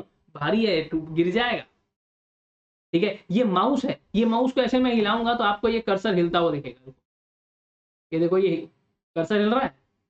हाँ ये कैसे हो रहा है? मतलब ये माउस और ये स्क्रीन कैसे कनेक्टेड है सर? इंटर कनेक्टेड है किसी टर्मिनल से। यस शाबाश शाबाश, सर ठीक है। अगली बात पे आता हूं सर। अब ये साइबर सिक्योरिटी क्या है? आपको पता है बहुत सारे लोगों के साथ साइबर क्राइम हो जाता है। आपके पास आते हैं, कहते हैं हेलो, अरे सर आपकी 10 करोड़ रुपए की लॉटरी निकली है, मैं एसबीआई बैंक से बोल रहा हूं, इनाम को लेने के लिए इस नंबर पर फोन करें, व्हाट्सएप कॉल करिएगा, एसबीआई के मैनेजर आपसे बात करेंगे, अपना टिकट नंबर बताएं, आपको 25 लाख की लॉटरी लगी है। मैं फोन मिलाता हूं, मैंने कहा हेलो भाई साहब हमारी लॉटरी लगी है 25 लाख रुपए की। कह रहा हाँ हाँ लॉटरी का नंबर बताओ, हम फोन कर रहे हैं अभी। अगर लॉटरी का नंबर ये वाला है, फिर मेरे को कहता है अच्छा अच्छा, कह रहा है एक लिंक भेज रहे हैं, तुम्हारे को एक ओटीपी आएगा, ठीक है एक ओटीपी आएगा, वहां पे ओटीपी डाल के ओके कर देना, खाते में पैसे आ जाएंगे, गूगल पे पे हो? मैंने कहा हाँ। पहली बार देख रहा हूँ कि भाई पैसा रिसीव करने के लिए कौन सा पिन लगता है दोस्त? कोई पिन नहीं लगता, कोई पिन नहीं लगता। बहुत सारे ऐसे स्कैम्स हैं। कह रहा अच्छा एनी डेस्क मेरे को डाउनलोड करा देगा, मेरा पूरा फोन हैक करके उसमें से पैसे निकालने की कोशिश करेगा, है सर। हाँ आपके फोन का कंट्रोल ले लेता है। खासकर बुजुर्ग लोगों के साथ वो ऐसा कर, ट्रांजेक्शन डाल देते हैं, नंबर डाल देते हैं, ओटीपी आता है, ओटीपी रीड करके वहां डालेंगे, पैसे डेबिट हो जाएंगे। मतलब सर अल्टीमेटली हमारे पास एंटीवायरस है। एंटीवायरस क्यों है? ताकि सर ये फालतू आलतू फालतू बंदे हमारे को अटैक ना कर पाए। हाँ, protecting the information, equipment, devices, computer resource, information, या जो भी आपने किसी भी अनऑथोराइज तरीके से यूज ना कर पाए कोई। अब भाई अगर मैं जाऊंगा अपनी सीट को छोड़कर अपना लैपटॉप बंद करके जाऊंगा, लॉक लगाकर जाऊंगा, क्यों? आपको जब भी नौकरी पे जाओगे यही सिखाया जाएगा, सिक्योरिटी का पार्ट है सर। अब ये डिजिटल सिग्नेचर क्या होता है, या ये डीएससी क्या होता है? आप जब पास हो जाओगे सबसे पहले आपको डीएससी दिलवाएंगे। अच्छा, कह रहे सर अब देखो फिर से तरीका है इलेक्ट्रॉनिक रिकॉर्ड पे साइन करने का। मैडम ने आपको बताया होगा कि बेटा बहुत सारे फॉर्म्स हमें फाइल करने होते हैं। देखो एक आता है राजमा, जैसे ही राजमा बनेंगे उसके साथ राइस बनेंगे। बिना राजमा के राइस, राजमा के साथ रोटी कौन खाता है सर? राजमा के साथ चावल बनते हैं। ऐसे ही जब जब एसआर पास होगा तब तब एमजीडी 14 फाइल होगा आरओसी के पास। अब ये एमजीडी 14 कंपनी ने दिया साइन करके, कंपनी ने एसआर पास किया, साइन करा। अब आरओसी सीधा नहीं ले लेता इसको, हमारे जैसा कोई प्रैक्टिसिंग कंपनी सेक्रेटरी इस पर साइन करता है और देन वो फाइल करेगा आरओसी के पास। सरकार कहती है ये बैठा है कंपनी सेक्रेटरी, इसे बोलो, इसे बोलो कि ये तुम्हारे को साइन करके दे। ये बैठा है chartered accountant, cost accountant, practising advocate, कह रहा है मेरे को चेक करने का टाइम नहीं है, ये लोग चेक करेंगे, सब कुछ वैलिडेट करेंगे, साइन करेंगे और हमें भेजेंगे, ये लोग अपलोड करेंगे। अच्छा, इसके बदले में ये कंपनी आपको पैसे देगी। हर साइन के ऊपर डिपेंडिंग अपॉन फॉर्म कैसा है, 800 रुपए से लेकर, 800 रुपए तो खैर मैंने बहुत कम बताया, 1500 रुपए से लेकर 2500 रुपए तक का रेट है, प्लस जीएसटी जो लगता है। सर अच्छा ऐसा क्या? Authentication of electronic record by a subscriber itself. Sir electronic signature क्या है और डिजिटल सिग्नेचर क्या है, दोनों के बीच का डिफरेंस बताओ। मैंने कहा आ जाओ वही बता देता हूँ, सिंपल स्यापा ही मुक जाना है सारा। कह रहा सर अब ये प्राइवेट की क्या है? पासवर्ड। डीएससी को क्रिएट करने के लिए ध्यान रखना, जब हम क्रिएट करते हैं बेटा, ठीक है, जब हम क्रिएट करते हैं तो प्राइवेट की लगती है, फिर एक पब्लिक की लगती है, की और की पेयर, जो आप वेरीफाई करने के लिए डीएससी को लगाते हैं। अच्छा, प्राइवेट की जब आप डीएससी आपके पास है, जब आप क्रिएट कर रहे हो अपना डीएससी, जब आपको कंप्यूटर मिलता है, फोन मिलता है, आप सारी एप्लीकेशन इंस्टॉल करते हो, तो जब आप क्रिएट कर रहे हो यू नीड अ प्राइवेट की। और बाद में अगर आप उसे वेरीफाई कर रहे हो, in that situation you need a public की। और ये पब्लिक की जो है, ये जितने भी डीएससी सर्टिफिकेट्स हैं उन पर लिस्टेड रहती है। ऐसा क्या? हाँ, सिंपल सा फंडा है। अब सर डीएससी क्या है, डीएससी क्या है ये तो बता दो। देखो, देखो फिर से एक तरीका वैलिड चीजों को ऑथेंटिकेट करने। जब मैंने आपको बताया कि किसी कंपनी ने क्या किया, एसआर पास किया बेटा, तो अब इसे एमजीटी 14 फाइल करना है। ये एमजीटी 14 की डिटेल्स भरेंगे, इनके यहाँ से इनका कंपनी सेक्रेटरी साइन करेगा। साइन करने के बाद ये मुझे being a practising company secretary को यहाँ पर अपना ये फॉर्म भेजेगा। अच्छा, क्या आपको भेजेगा? मैंने कहा हाँ। कहा बिल्कुल, क्या दिक्कत है? कह रहा ठीक है। आप क्या करोगे? मैं इस पे साइन करूंगा। मैं साइन कैसे करूंगा? डीएससी से। मैं अपना डीएससी इस पे लगाऊंगा और देन मैं उसे आरओसी के पास फाइल करूंगा इलेक्ट्रॉनिकली। आप सर डीएससी लगा रहे हो? हाँ, जैसे ही मैं लगाऊंगा वहां पर अपना पासवर्ड डालूंगा, छुट्टी हो गया काम। सेट है सर, उसके बाद सेट है, कोई दिक्कत ही नहीं है। प्राइवेट की, पब्लिक की, दोनों का डिफरेंस थोड़ा सा समझ के चलना होता है बेटा, ठीक है। अब डीएससी और इलेक्ट्रॉनिक सिग्नेचर का फर्क नहीं बताया आपने, आगे चल के सब बताऊंगा। अभी के लिए इलेक्ट्रॉनिक सिग्नेचर एक बहुत बड़ी टर्म है जिसमें डिजिटल छोटा सा एक एस्पेक्ट है। सर ठीक है। अब जब भी हम लोग सिग्नेचर क्रिएट करते हैं, ठीक है, सिग्नेचर क्रिएशन की बात होती है तो वो सिग्नेटरी से लिंक्ड होता है। अगर मैं अपनी बात कर रहा हूं, मेरा डीएससी है तो वो मुझसे लिंक्ड होगा, मेरे अलावा कोई भी इंसान मेरा डीएससी अप्लाई नहीं कर सकता, ठीक है सर। कह रहा सिग्नेचर क्रिएशन डेटा और authentication data eight the time of signing straight away हमारे कंट्रोल में होना चाहिए। अगर मैं अभी साइन करता हूं बेटा, ये रहा मेरा साइन, दिव्य मिगलानी, ठीक है। अब मैं ये साइन कर रहा हूं तो मेरे हाथ में वो तो एक छोटी सी पेन ड्राइव है, पेन ड्राइव किसी ने भी लगाई, पासवर्ड डाला 1 2 3 4 5 6 7 8 हो गया साइन। कह रहा सर तो आपके कंट्रोल में होना बड़ा जरूरी है। जैसे आपका एटीएम कार्ड आपके कंट्रोल में है, तो ऐसे ही आप अपनी नेट बैंकिंग को भी अपने कंट्रोल में रखते हो। हाँ, ऐसा तो रखते हैं। क्यों? सर नेट बैंकिंग किसी के पास चली गई तो भी तो दिक्कत है, तो ये डिजिटल सिग्नेचर किसी के हाथ में लग गया तो वो पिन डालकर आपका साइन कर देगा। और उसके बाद सर साइन से क्या होता है? बहुत कुछ। गंदे वाला हंस के दिखाया अभी आपने, साइन से होता क्या है? मैं बेटा अभी साइन करा लूं अमिताभ बच्चन का एक चेक के ऊपर, क्या होएगा? सर अमिताभ बच्चन सर का क्यों करा रहे हो आप? उसका करा लो, मुकेश अंबानी का करा लो। हाँ, क्या होगा? आप कह रहे हो साइन की कोई कीमत ही नहीं है यार, हमारे से करा लो साइन। आपसे साइन करा के मैं क्या करूंगा? है? अपने बच्चों के साथ ऐसा थोड़ी करते हैं। कह रहे सर साथ ही साथ जो सिग्नेचर है, आप जब भी साइन करते हो अगर उसमें कोई ऑल्टरेशन हुई है, ठीक है, जैसे आप कुछ भी चीजों को बदलते हो, मैं कहता हूं आपके पास एक पैंट है, शर्ट है, आपने उसको ऑल्टर करवाया, आपको पता चल जाता है। ऐसे ही इलेक्ट्रॉनिक सिग्नेचर के अंदर किसी भी इंसान ने अगर ऑल्टरेशन करने की कोशिश करी तो हम उसे पकड़ लेते हैं।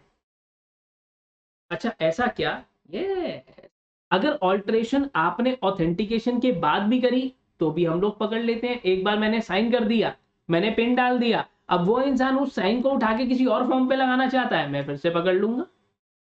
मेरा अच्छा, कह रहे सेंट्रल गवर्नमेंट ने सारे प्रोसीजर्स हमारे को बताए हैं कि कब कब ये सारी चीजों को हमें फिक्स करना होता है। अब समझते हैं दोनों के बीच का डिफरेंस क्या है, कि इलेक्ट्रॉनिक सिग्नेचर क्या है सर, और हमारा डीएससी क्या होता है। Electronic signature is a signature of digital form. ठीक है।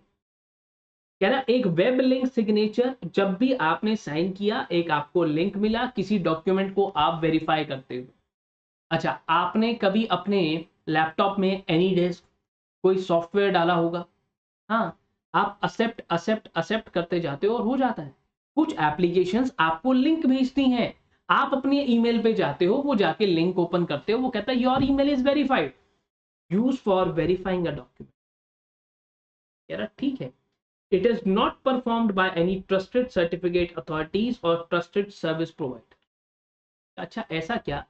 हाँ, यहाँ पर चीजें बहुत बार आपको कहा जाता है किसी अनजान लिंक पर क्लिक ना करें, because it is vulnerable to tampering. बहुत कम सिक्योरिटी फीचर्स रह जाते हैं। भारत सरकार ने यह तक कहा है कि अपने फोन को अपडेट करते रहें। अगर आपके फोन में गूगल क्रोम के कुछ ऐसे वर्जन हैं जिनको अब हैक करना बड़ा आसान हो गया है, इसीलिए तो अपडेट आती रहती है, अपडेट आती रहती है। हाँ, ये वेरीफाई नहीं हो सकता। कह रहा सर अब जब भी आप कोई भी इलेक्ट्रॉनिक टिक लगाते हो, कोई डॉक्यूमेंट को स्कैन करते हो, they are a type of e signatures, simple to use but evidential nature बहुत हल्का रहता है। यहाँ पर इट इज प्रॉपरली सिक्योर, क्योंकि ये सिर्फ और सिर्फ तभी काम करेगा जब आपके पास एक पब्लिक की है। सर मैं अपना डीएससी बना सकता हूं? नहीं, कुछ अथॉरिटीज हैं वहां से आप डीएससी खरीदेंगे, आपके डीएससी का टाइम पीरियड होता है, 1 साल के लिए वैलिड होता है, फिर रिन्यू कराना। Use for verifying a document, sir purpose तो सेम है? नहीं, it is performed by trusted certificate authorities, it is not performed. यहां पर ऐसी कोई अथॉरिटी नहीं है। जब भी आपने क्लिक करा किसी भी लिंक पर तो वो कहता है योर ईमेल इज वेरीफाइड, आपका मोबाइल नंबर वेरीफाई होता है, बहुत बार ओटीपी आता है।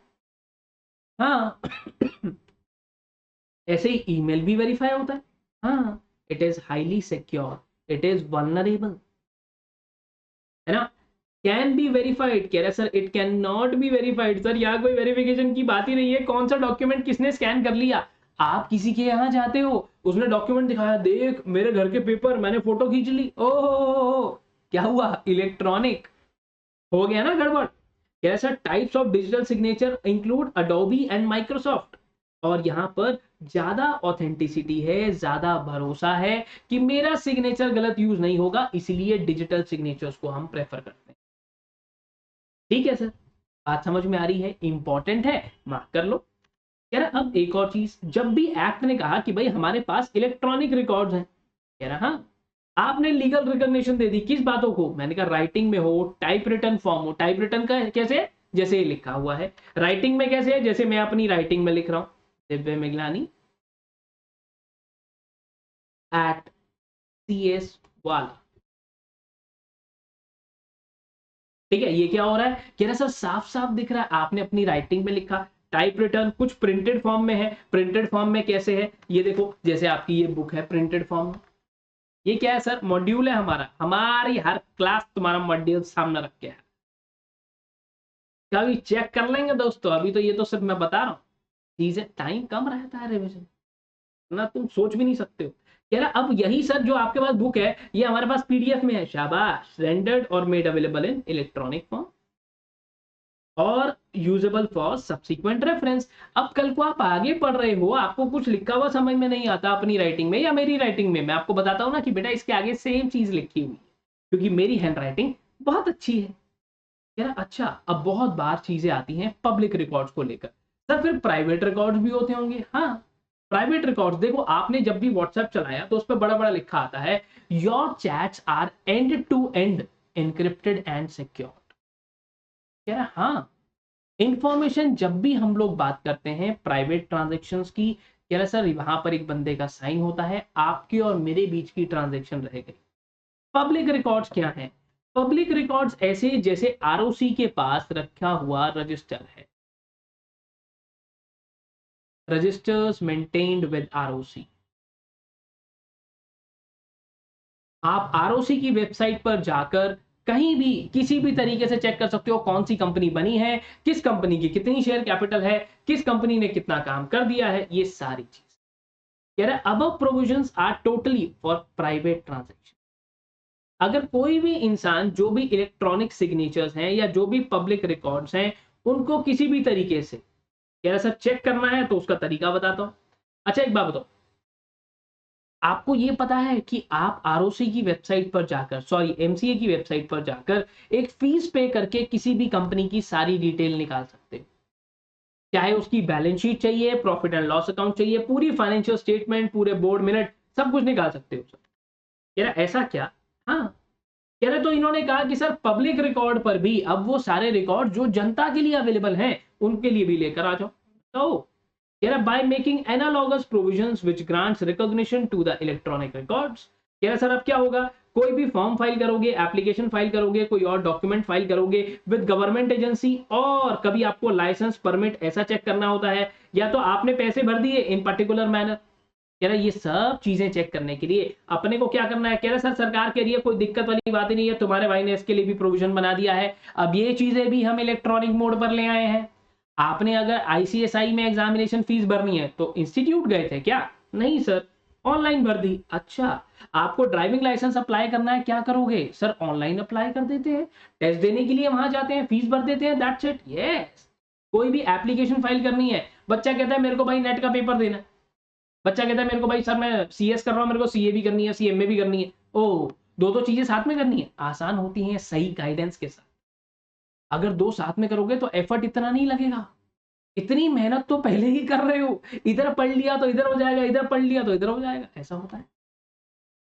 ऐसा क्या, हाँ, हाँ, कह रहा अच्छा अब देखो सर फंडा बड़ा सिंपल सा है, जब भी हम कहते हैं कोई भी डॉक्यूमेंट, रिकॉर्ड या information which has been maintained in electronic format, अब जब ऑडिट की बात आती है, मेंटेन्ड इन इलेक्ट्रॉनिक फॉर्मेट, जब आप उसे इलेक्ट्रॉनिक फॉर्मेट में बनाते हो तो अब सर ऑडिट हो जाएगी इसकी, मैंने कहा हाँ। मैंने कहा जब कोई पुलिस ऑफिसर आपको रोक लेता, भाई साहब साइड पे लगाओ, भाई साहब, भाई साहब साइड पे लगाओ, रुक जाओ, लाओ भाई साहब गाड़ी का कागज दिखाओ, मैं क्या करता हूँ, मैं तो भाई साहब ये M परिवहन की एप्लीकेशन पे जाता हूँ, अरे यार, मैंने कहा ये रहा जी भाई साहब नेक्स्ट जेन परिवहन की एप्लीकेशन ये रही, आप बताओ क्या देखना है, मैं आपको, ओए मेरा मोबाइल नंबर डालो मैं अपना पिन डालता हूँ, मैंने कहा साइन विद M पिन, मैंने कहा अब आप बताओ आपको क्या देखना है, मैं अकॉर्डिंगली अपनी गाड़ी के हिसाब से, अपनी बाइक के हिसाब से, स्कूटर के हिसाब से जो वो कहते हैं मैं दिखाता हूँ, मैं कहा देख लो जी अपडेटेड है, क्या दिक्कत है। अच्छा तो सर इसकी ऑडिट भी हो जाती है, हाँ, if there is a provision for audit तो कह रहा sir there shall be audit of documents if it is applicable, ये भी हो जाएगी। अगर आपके पास इलेक्ट्रॉनिक रिकॉर्ड्स में है तो कोई ऑडिट करने से मना नहीं कर सकता सर। मैंने कहा अच्छा, कह रहा ठीक है, ठीक है, चलो अगली बात पे आता हूं।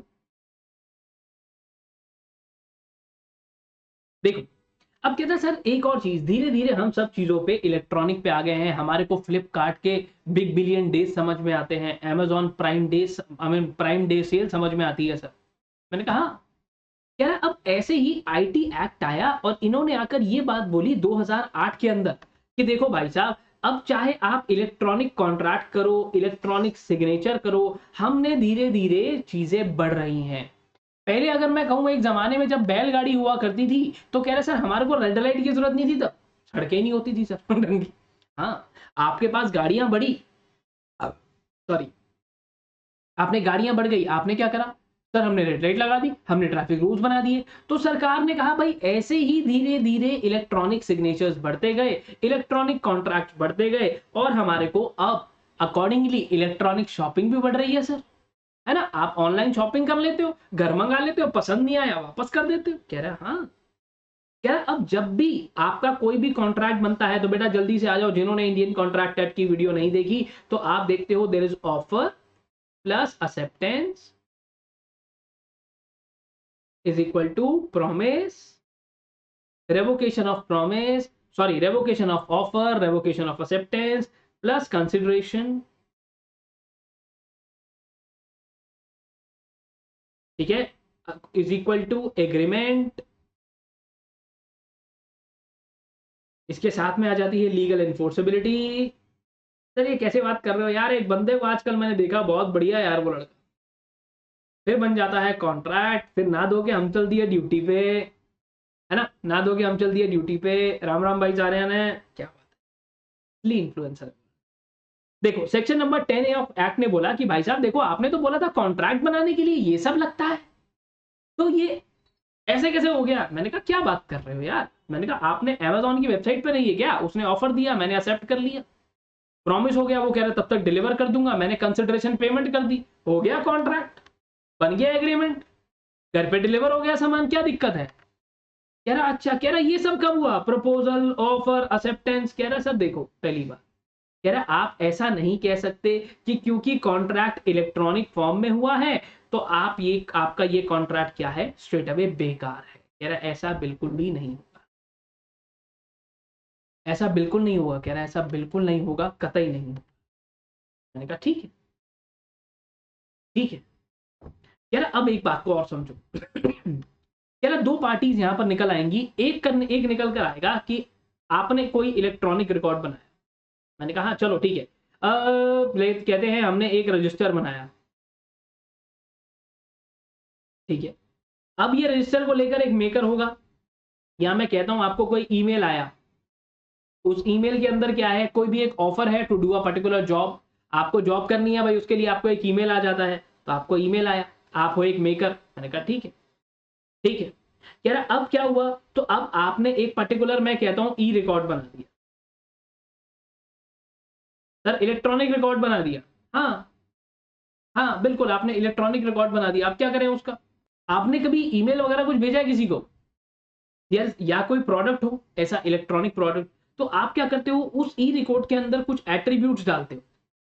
सर एट्रीब्यूट्स डालते हैं, हाँ, एट्रीब्यूट्स मतलब कोई भी स्पेशल एलिमेंट डालते हो। कह रहा ऐसे ही, maker behind the curtain it was considerable desire to make provision for attribution of the record.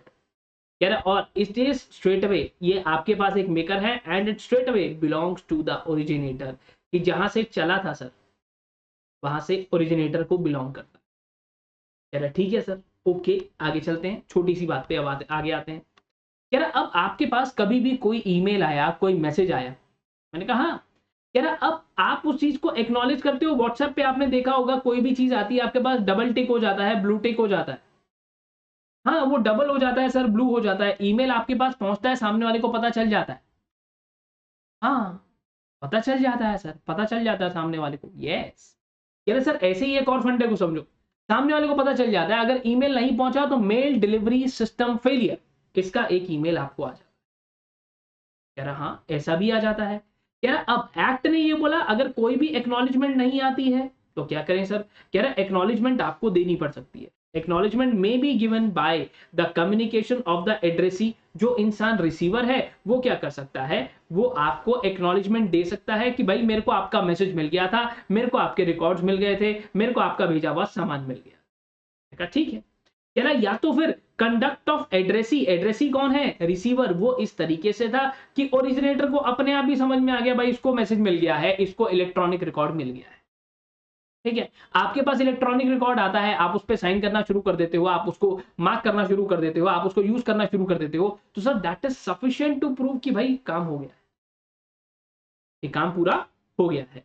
अब कंडक्ट ऑफ एड्रेसी या तो फिर कम्युनिकेशन बाय एड्रेसी। आपने ऑफर पढ़ा है इंडियन कॉन्ट्रैक्ट एक्ट में मेरे साथ? हाँ, ऐसा कुछ सुना तो है, ऑफर, एक्सेप्टेंस। तो acceptance is complete when it reaches the offeror. कह रहा हाँ सर ऐसा तो है, एक्सेप्टेंस कंप्लीट हो जाती है। और या तो फिर जो इंसान रिसीवर है, ऑफरर ऑफरी है, ठीक है, एक्सेप्टर है, उसने एक्सेप्ट करने के बाद क्या करा, सामान को खाना शुरू कर दिया। तो सर ऑब्वियसली बात है, by the conduct of the addressee it was sufficient to prove कि भाई मेरे को सामान मिल गया।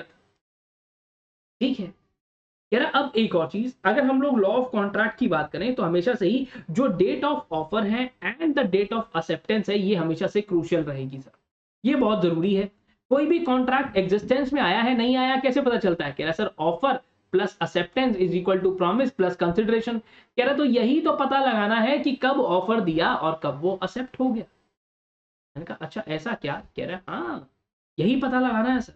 तो कह रहा there are two terminal points. आप किसी को ईमेल करते हो, डिस्पैच एंड रिसीट। कह रहा अच्छा, कह रहा अब जैसे ही सामने वाले के कंप्यूटर में आपका ईमेल पहुंच गया, the dispatch of an electronic record occurs, जब आपका कंप्यूटर रिसोर्स से बाहर चला गया, आपने जैसे ही सर व्हाट्सएप पे सेंड का मैसेज भेज दिया।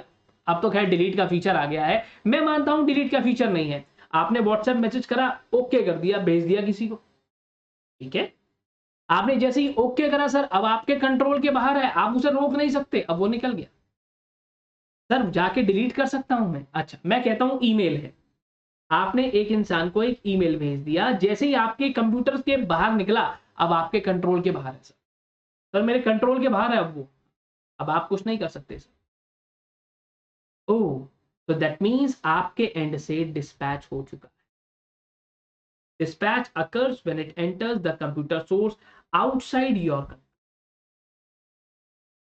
कंप्यूटर। ओह, कह रहा सर अच्छा ठीक है, अब अगर हम लोग रिसीव की बात करें,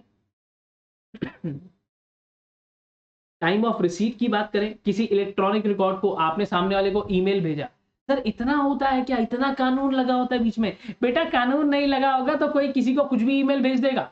एक ईमेल एडमिसिबल एविडेंस है कोर्ट के अंदर।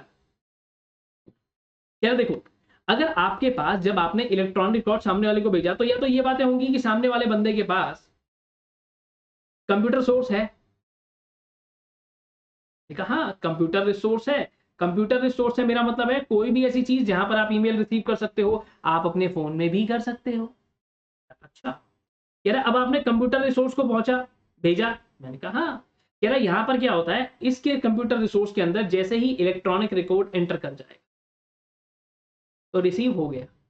आपके पास किसी ने व्हाट्सएप मैसेज भेजा ना, हाँ आपको मिल गया ना, आपका फोन ऑटोमेटिकली डाउनलोड कर लेगा सर, आपसे पूछेगा भी नहीं, आपकी गैलरी में अपने आप घुस जाएगा।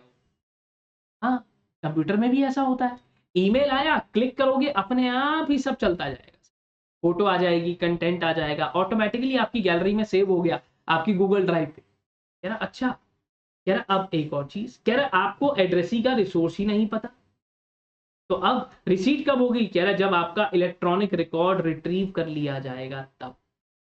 आपको पता ही नहीं है सामने वाले का कंप्यूटर रिसोर्स है क्या, सामने वाले के पास कैसे पहुंचेगा कैसे नहीं। कह रहा जब रिट्रीव कर लोगे सामने वाले को, जब मिल जाएगा, जब आपको एड्रेस नहीं पता तो आप क्या करोगे, आप कहोगे भेज दे रास्ते में ढूंढ लियो, और क्या कह रहा है, ये भी ऐसा ही कुछ कह रहा है।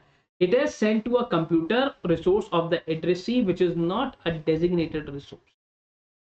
या तो अब क्या होगा, जिस दिन आपका जो एड्रेसी है यानी कि रिसीवर, जब वो रिसीव कर लेगा तो बात क्या हो जाएगी कि sir it has been received. बहुत बढ़िया, अगली बात पे आता हूं। कह रहा electronic record shall be deem to be secure electronic signature. मैंने कहा ऐसा क्या, क्या it will be deemed to be a secure electronic signature. कब? कह रहा जब आपने क्या करा, at the time of fixed signature आपके कंट्रोल के अंदर था, आपका सिग्नेचर है, मैंने अभी करके दिखाया कि बेटा मेरे ही कंट्रोल में और किसी के कंट्रोल में नहीं है, it is straight away under my control, तो वो पेन ड्राइव भी मेरे कंट्रोल में होनी चाहिए। अच्छा, कह रहा अब सिग्नेचर क्रिएशन डेटा उसको स्टोर किया गया था with the uses of the key itself, और जिस मैनर में कहा गया है उसी मैनर में आपने उसे लगाया भी है। कह रहा सर कोई दिक्कत नहीं है, अपने सिग्नेचर को अपने कंट्रोल में रखना, इट इज वेरी इंपॉर्टेंट। आपका सिग्नेचर कोई और कर गया तो सर आप सोच भी नहीं सकते कितना बवाल हो सकता है। अच्छा, तो सर अच्छा अभी सर्टिफाइंग अथॉरिटी क्या है? मेरे नाम पर सिर्फ मैं ही एक डीएससी ले सकता हूं, मैं अप्लाई करूंगा और ये मुझे डीएससी अलॉट करे। ओ ऐसा क्या? हाँ, अप्लाइंग फॉर सिग्नेचर की सर्टिफिकेट। अब अगर मैंने अप्लाई किया तो वो सबसे पहले चेक करेंगे मेरी लीगल कैपेसिटी क्या है, मैं कहाँ का कंपनी सेक्रेटरी हूँ, या मैं कौन सा प्रैक्टिसिंग कंपनी सेक्रेटरी हूँ। सर आपसे मेंबरशिप भी मांग लेंगे। हाँ हाँ, attribution of public signature as an identification of the physical person. कह रहा सर अब ये सब चीजें चेक करने के बाद जो कंट्रोलर ऑफ सर्टिफाइंग अथॉरिटीज है वहां पर चीजें आ जाएंगी। जो ये सारी सर्टिफाइंग अथॉरिटीज कौन कौन सी हैं? ये सारी सर्टिफाइंग अथॉरिटीज, और इनके ऊपर बैठे हैं हमारे कंट्रोलर ऑफ सर्टिफाइंग अथॉरिटी।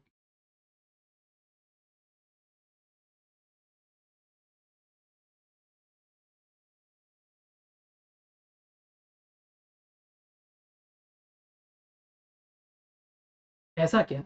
हाँ हाँ, इसके ऊपर कौन बैठा है? कंट्रोलर ऑफ सर्टिफाइंग अथॉरिटीज, जो ये चेक करते हैं ये सारी की सारी एजेंसीज आपको क्या सही डीएससी प्रोवाइड कर भी रही हैं या नहीं। अच्छा, जैसे समझ गए, जैसे बाकी सब जगहों पे भी तो अथॉरिटी है, तो ऐसे ही जो भी आपकी सर्टिफाइंग अथॉरिटी है, जो भी अथॉरिटी आपको डिजिटल सिग्नेचर देने वाली है, कह रहा सर उसको कैसे चेक करेंगे? कह रहा यहीं से चेक करेंगे।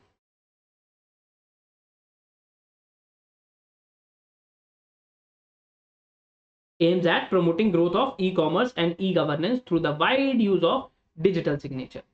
सर डिजिटल सिग्नेचर महंगा आता है क्या? नहीं। अभी हम ले लें, अभी लेके क्या करोगे? साइन क्या करोगे? अभी तो डिन नंबर दिलवा दूंगा आपको। सॉरी मैं नहीं, मैडम दिलवाएंगी, मैडम बताएंगी डिन नंबर कैसे मिलता है। बट डिन नंबर का यूज क्या है, क्या यूज करोगे? कह रहा सर हाँ। कह रहा अच्छा एक बात बताओ, तरीका क्या है, what is the procedure? Procedure अगर मेरे को सर इलेक्ट्रॉनिक सिग्नेचर लेना भी है तो उसका प्रोसीजर क्या है? मैंने कहा प्रोसीजर बड़ा सिंपल सा है। कोई भी इंसान है जिसको लेना है electronic signature, he will apply to the concern certifying authority.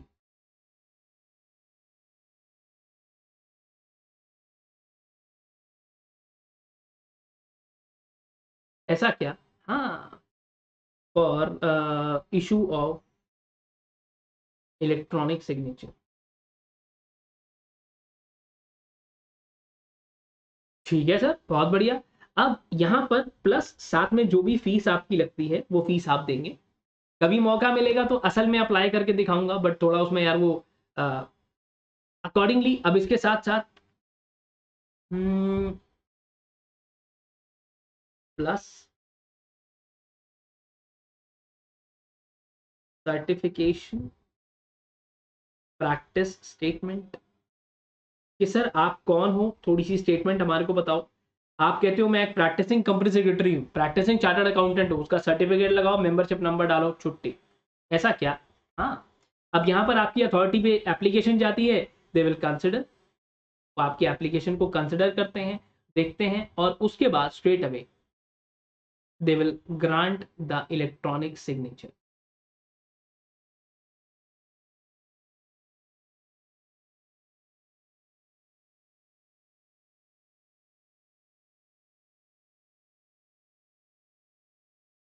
ठीक है। प्लस अगर आपकी ये एप्लीकेशन रिजेक्ट हो जाती है तो आपको रीजंस बताए जाएंगे कि रिजेक्ट क्यों हो गई। सर रिजेक्ट होती है, अरे रिजेक्ट हो जाती है यार।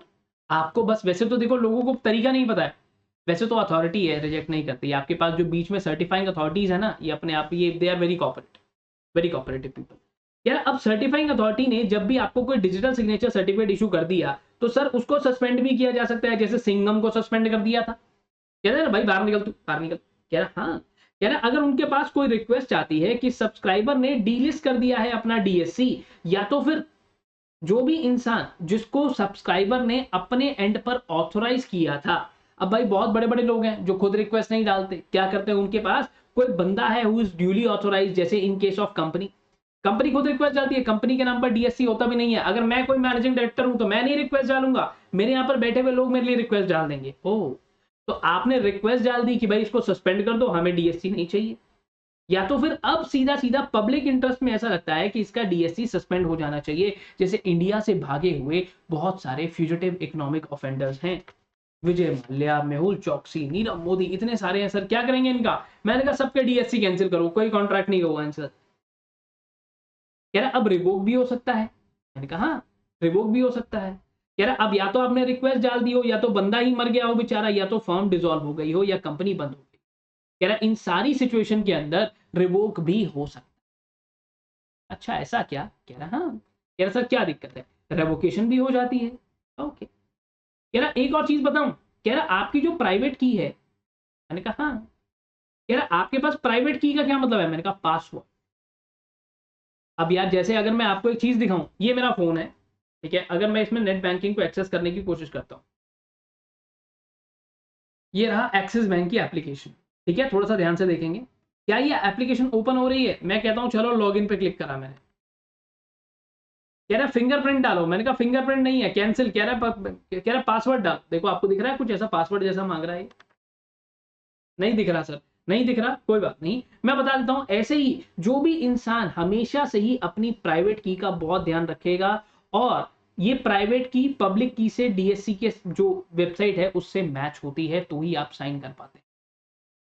ऐसा क्या, जो पासवर्ड मैंने यहां पर डाला, ठीक है, जो पासवर्ड मैंने यहां पर डाला और जो पासवर्ड मेरा एक्सिस बैंक पर सेव है, दोनों चीजें मैच करनी चाहिए ना सर? हाँ मैच करनी चाहिए, यस मैच करनी चाहिए, तभी तो काम चलेगा, वरना तो बेकार हो जाएगा। कह रहा अब एक और चीज क्या आपको पता है एक बार ऐसा भी हुआ था कि हमारे पास ना कंप्यूटर्स हैक हो गए थे, रैंसमवेयर नाम का एक सॉफ्टवेयर आया था, सारे कंप्यूटर को हैक कर लेता था, कुछ नहीं चलाने देता था। कह रहा प्राइवेट की कॉरेस्पॉन्डिंग टू द पब्लिक की listed in digital signature certificate, अगर वो कॉम्प्रोमाइज हो जाएगी तो कह रहा सर स्ट्रेट अवे आपको, जैसे आप अनऑथोराइज ट्रांजेक्शन होते ही फटाफट से बैंक को फोन मिलाते हो, यहां भी ऐसा ही कुछ करना पड़ेगा। कह रहा ठीक है, जैसे इमीडिएटली अपनी सर्टिफाइंग अथॉरिटी को इन्फॉर्म कर दो, और अगर आपने लेट इन्फॉर्म किया तो सर जब तक इंफॉर्मेशन सामने नहीं पहुंची तब तक के लिए आप लायबल हो। आपका डेबिट कार्ड, क्रेडिट कार्ड कुछ भी खो जाता है, आप फटाफट बैंक को फोन मिलाते हो, हेलो मेरा डेबिट कार्ड खो गया है, उसे ब्लॉक करें इमीडिएटली, पर जब तक आपने खबर दी उस पर 5,000 की ट्रांजेक्शन हो चुकी थी, ओ तब तक के लिए तो सर बैंक क्या ही करेगा? बैंक कहेगा आपने मुझे लगा सर आप ही ट्रांजेक्शन कर रहे हैं। ठीक है, अब अगर मान लो डेटा प्रोटेक्ट नहीं कर पाते सर, इतनी सारी कंपनीज हैं, इतने सारे कॉर्पोरेट्स हैं जिनके पास आपकी डेबिट कार्ड डिटेल, आपकी क्रेडिट कार्ड डिटेल, आपका गूगल पे, और साथ ही साथ आपका फोन पे, आपका पेटीएम, कह रहा सर बहुत सारी चीजें हैं, तो आप क्या करें भाई? उन्होंने अगर मेरी खबर लीक कर दी तो क्या करूंगा मैं? हाँ सर सेंसिटिव इंफॉर्मेशन है, मैंने कहा बिल्कुल बिल्कुल। अब मान लेते हैं कि मैं वहां पर जाकर मैंने देखा गुड दिवाली, अच्छा देखो गूगल को जैसे सब पता है, देखो सेंसिटिव इंफॉर्मेशन कितनी खतरनाक हो सकती है, ऐसे देखो गूगल को सब पता है कि भाई ये जो सर हैं, ये जो तुम्हारे सर हैं, गूगल को सब पता। तो गूगल कहता है ये जो तुम्हारा टीचर है ना यार, भाई सबको पता है कि यार टीचर कुंवारा आदमी है, छड़ा आदमी है, सिंगल आदमी है। मैंने गूगल पे सर्च किया, buy good valentine gift for girlfriend, Google ने कहा ओए ये तो गर्लफ्रेंड के लिए गिफ्ट ढूंढ रहा है, और ये तो सबको कहता है कि मैं सिंगल हूँ। गूगल ने मेरी मम्मी को फोन कर दिया कि आंटी जी बिना बात के परेशान हो रहे हो, लड़की तो पसंद कर रखी है। ओ सर धुआं उठ जाएगा आपके घर में। हाँ, तो dealing with the sensitive information in the computer resource, जहां पर own control operate is negligent in implementing, जहां पर प्रॉपर सिक्योरिटी नहीं है सर, और किसी भी तरीके से अगर आपके जैसे किसी भोले वाले कस्टमर को कोई लॉस हो जाता है। आपको पता है एक ऐसे इंसान था जिसके बैंक अकाउंट के अंदर रात को 200 करोड़ रुपए आ गए हैं, 200 करोड़ रुपया उसके पास आ गया, सुबह उठा कर 200 करोड़ रुपए, हाथ के हाथ मैसेज आ गया, डेबिट भी हो गया। कह रहा सर इसका तो एकदम दिल धक धक धक धक धक धक हो गया। तो ये कैसे? क्या बैंक के पास ये पावर है? आपको डेबिट भी कर दिया, आपको क्रेडिट भी कर दिया। हाँ, कह रहा सर अगर ऐसा कुछ हो गया, किसी भी बॉडी कॉर्पोरेट ने, अमेजॉन, फ्लिपकार्ट, कोई भी है, उसने अगर गड़बड़ कर दी तो sir they are liable to pay damages. मैंने कहा अच्छा ऐसा क्या? कह रहा हाँ, कह रहा बॉडी कॉर्पोरेट का मतलब सब चीजें, कोई भी कंपनी है, फर्म है, प्रोप्राइटरशिप है, एसोसिएशन ऑफ पर्सन है। कह रहा सर यहाँ पर reasonable security practices and procedures आपने कहा कि भाई उनको अडॉप्ट करना है। मेरी डिटेल अमेजॉन पे है, सिर्फ सीवीवी डालना है। कुछ ट्रांजैक्शन में तो स्विगी वाला कहता है सीवीवी भी मत डालो, कोई दिक्कत नहीं है, ओटीपी बता दो, छुट्टी जाओ। ऐसा क्या आपने हमेशा देखा होगा, स्विगी के बाहर आप निकल जाते हो, एक नए पेज पर जाते हो, वहां जाकर ओटीपी डालते हो। हाँ, तो बस security practices and procedures designated to protect some information from the unauthorised access. कह रहा सर वो सारी चीजें, आप चाहे आप बंदूक लेके गार्ड बिठा दो, वहां पे फायरवॉल लगा दो, सर पेज चेंज कर दो, इकॉग्निटो पे पेमेंट करने के लिए बोलो, कुछ भी बोलो, कह रहा सर किसी भी हाल में there should be reasonable security.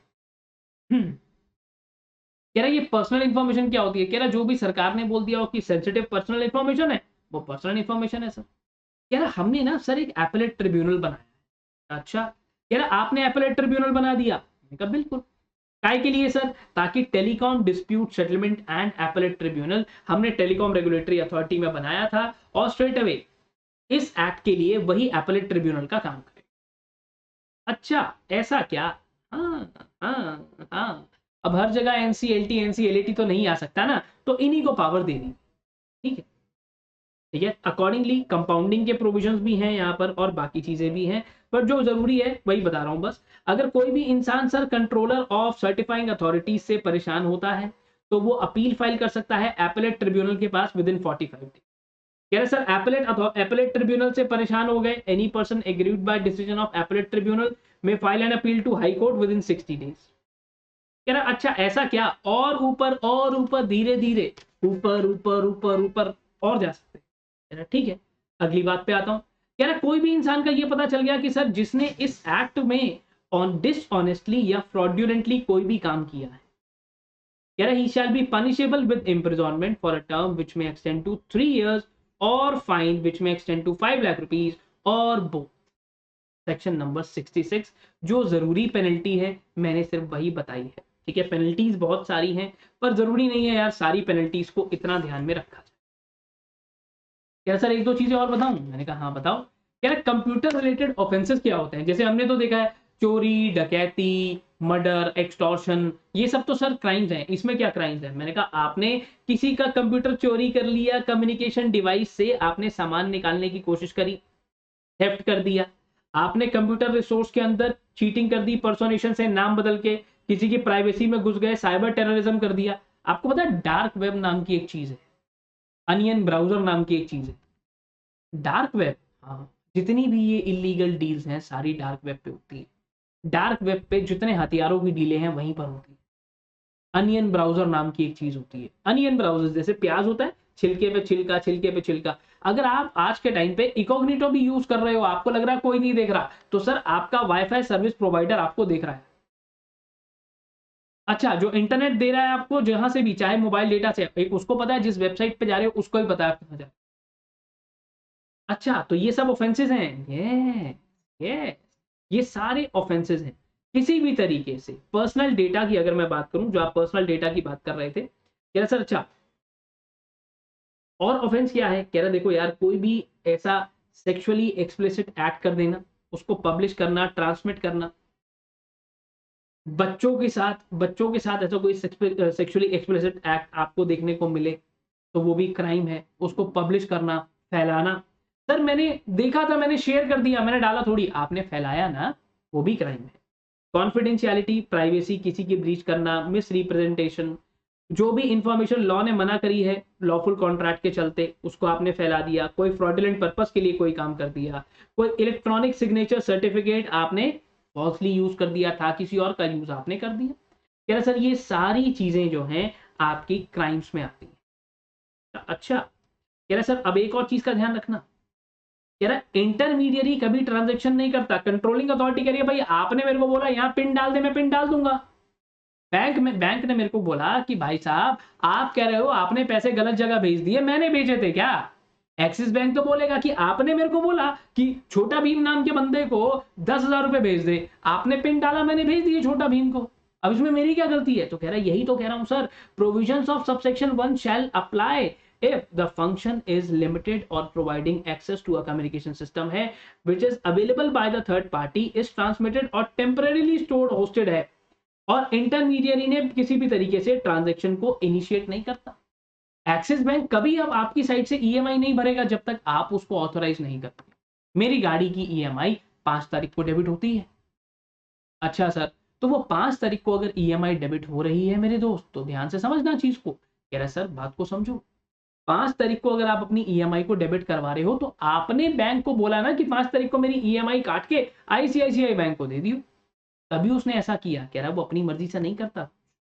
अच्छा, select the receiver of the transmission and select और मॉडिफाई द इंफॉर्मेशन जो भी ट्रांसमिशन के बीच में है। अच्छा, कह रहा इंटरमीडियरी का ऐसा जरूर है। अब अगर मैं अपने बैंक में ट्रांजेक्शन करने लगता हूं, ठीक है, मान लो मैंने अपने बैंक में ट्रांजेक्शन करी 30,000 रुपीज का, बैंक का फोन आ जाता है मेरे को, ओ गरीब, ओ देख तो ले अकाउंट में 150 रुपए है, 30,000 रुपए की ट्रांजेक्शन कर रहा है, पैसे कैसे भरेगा?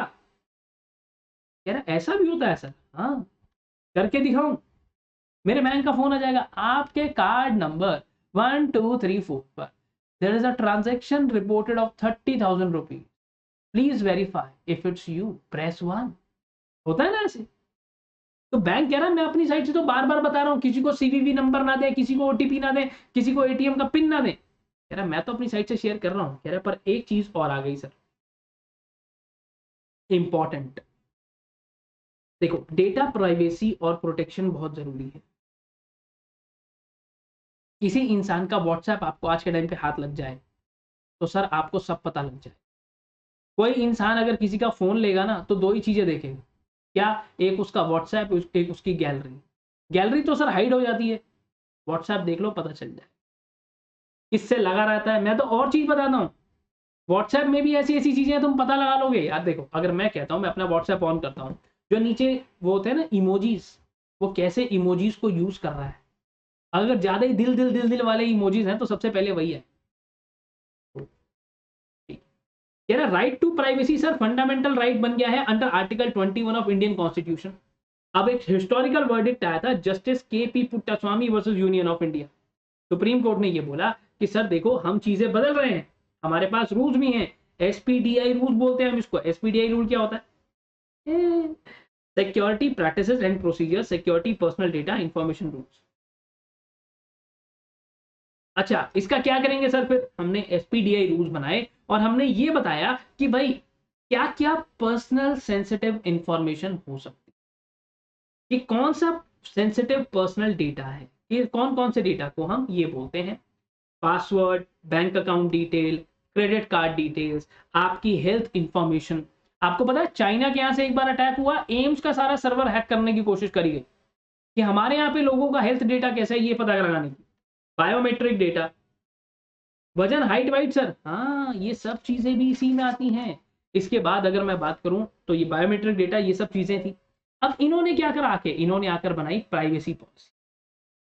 इन्होंने प्राइवेसी पॉलिसी बनाकर अपनी वेबसाइट पर डाल दी और जहां पर बोला गया कि सर कोई भी एंटिटी ऐसी है जो पर्सनल इंफॉर्मेशन को सेव करती है। अमेजॉन को पता है, अमेजॉन अपने आप ही क्या देता है, we recommend size XL to you. मैं कहा अपने आप ही भाई, कह रहा है आपकी इंफॉर्मेशन है हमारे पास। कमर सर, कमर का पूछ लो हम बता देंगे आपकी। ओहो, कह रहा कंसेंट, कह रहा कभी भी अगर आप कभी भी किसी भी इंसान का सेंसिटिव डेटा अपने पास शेयर करते हो, सेंसिटिव डेटा वो आपके साथ शेयर कर रहा है किसी भी ई कॉमर्स कंपनी के साथ, तो कह रहा सर इसकी कंसेंट लेनी जरूरी है। वहां पर बार बार आता है, वो आपका सीवीवी सेव नहीं करता, आपका पासवर्ड सेव नहीं करता, कहता सिर्फ कार्ड नंबर डाल दो, आखिरी की 4 डिजिट ही दिखाऊंगा आपको हमेशा। हाँ, कह रहा सर अब हमेशा से ही आपने अगर इंफॉर्मेशन कलेक्ट कर ली तो that should be only for lawful purpose. Google तो इतना खतरनाक है कि अगर मैंने सर्च करा बाय कोई वॉच, बाय टाइटन वॉच, मैं सर्च करके वापस आ गया, गूगल बाकी कंपनियों को पीछे लगा देता है कि ये भाई टाइटन की घड़ी खरीदेगा, पीछे लग जाओ इसके। अब मैं कहीं भी जाऊं, मैं फोन भी लाऊं किसी को तो ट्रू कॉलर बताता है टाइटन की घड़ी नहीं देख रहा क्या? टाइटन की घड़ी खरीदी, मैंने गैलरी खोल ली, कोई गेम खेल रहा हूँ, टाइटन की घड़ी आ जाएगी फिर से सामने। मैं कह यार क्या हो रहा है यार। नोटिस क्या सर, हमेशा से ही इंफॉर्मेशन आपको देनी होती है, कौन सी इंफॉर्मेशन आपने कलेक्ट करी है, दूसरी बात पर्पस क्या है, उस इंफॉर्मेशन के इंटेंडेड रिसिपिएंट्स कौन है, आप किस किस के साथ ये इंफॉर्मेशन शेयर करने वाले हो। क्या सर दूसरी बात, जो एजेंसी है जो इंफॉर्मेशन को कलेक्ट कर रही है, और उसके बाद कि एजेंसी जो आपकी इंफॉर्मेशन को रिटेन करे। ऐसा क्या सर, हमने तो कभी नहीं पढ़ा, पता होगा तो पढ़ोगे ना बेटा। अकॉर्डिंगली रिटेंशन की लिमिटेशन, किसी भी इंसान को ये इंफॉर्मेशन आपने अमेजोन पे डाल दी तो कब तक अमेजोन अपने पास रख सकता है। पर्पस लिमिटेशन, कितने पर्पसेस के लिए रख सकता है, कब कब आपकी इंफॉर्मेशन को एक्सेस कर सकता है, क्या सर। और उसके बाद अगर आप कभी भी चाहो तो ऑप्ट आउट और विड्रॉ भी कर सकते हो। कह रहा है ऑप्टिंग आउट और प्रोटेक्टिंग डेटा, यस, जो भी कंसेंट आपने दी है आप विड्रॉ कर सकते हो उसको। जैसे आपने किसी भी कंपनी का ईमेल आपको आता है, नीचे होता है यू कैन ऑल्सो अनसब्सक्राइब, होता है ना सर, अनसब्सक्राइब। हाँ, जो भी इंफॉर्मेशन आपने दी है, जो भी कार्ड डिटेल आपने सेव करी है, सबको आप डिलीट कर सकते हो। ग्रीवांस ऑफिसर का वहां पर अवेलेबल होना, वो आपको बताएगा कि अगर कोई प्रॉब्लम आपको आ रही है इस ऑफिसर से कांटेक्ट कर सकते हो, है ना। अच्छा, अकॉर्डिंगली एक डिस्क्लोजर ऑल्सो दिया, हमेशा दिया जाता है कि इससे पहले कि कोई भी आपकी पर्सनल इंफॉर्मेशन को आगे डिस्क्लोज नहीं कर सकता है अमेजोन। आपका कार्ड नंबर, आपकी डिटेल्स, आप सर अमेजोन से उठ के दूसरी वेबसाइट पे चले जाओ। मैं कहता हूं चलो मिंत्रा तो फ्लिपकार्ट का है, फ्लिपकार्ट पे आपने अपना सब कुछ बताया कि मेरे को साइज एक्सेल चाहिए, फ्लिपकार्ट मिंत्रा को नहीं बताएगा कि एक्सेल ले दे इसको, तेरे पे एक्सेल है इसको दिखा दे ना, वहां जाके दोबारा डिटेल डालनी पड़ेगी।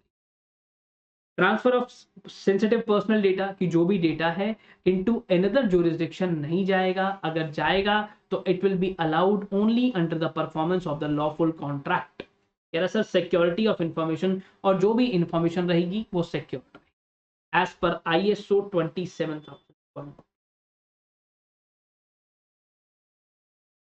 सर चीजें इंपॉर्टेंट इंपॉर्टेंट ही करा पाया हूं क्योंकि दो चीजें इकट्ठी भी करनी थी। अच्छा, एक कमेटी और आई सुप्रीम कोर्ट ने under the chair, I mean under the guidance of justice BN Shri Krishna, एक कमेटी बनाई थी अगस्त में, जिन्होंने एक draft personal data DPP bill बनाया, और इस बिल को इसलिए किया था to protect the privacy of Indians. ऐसा क्या, हाँ, इसे कहते थे पर्सनल डेटा प्रोटेक्शन बिल।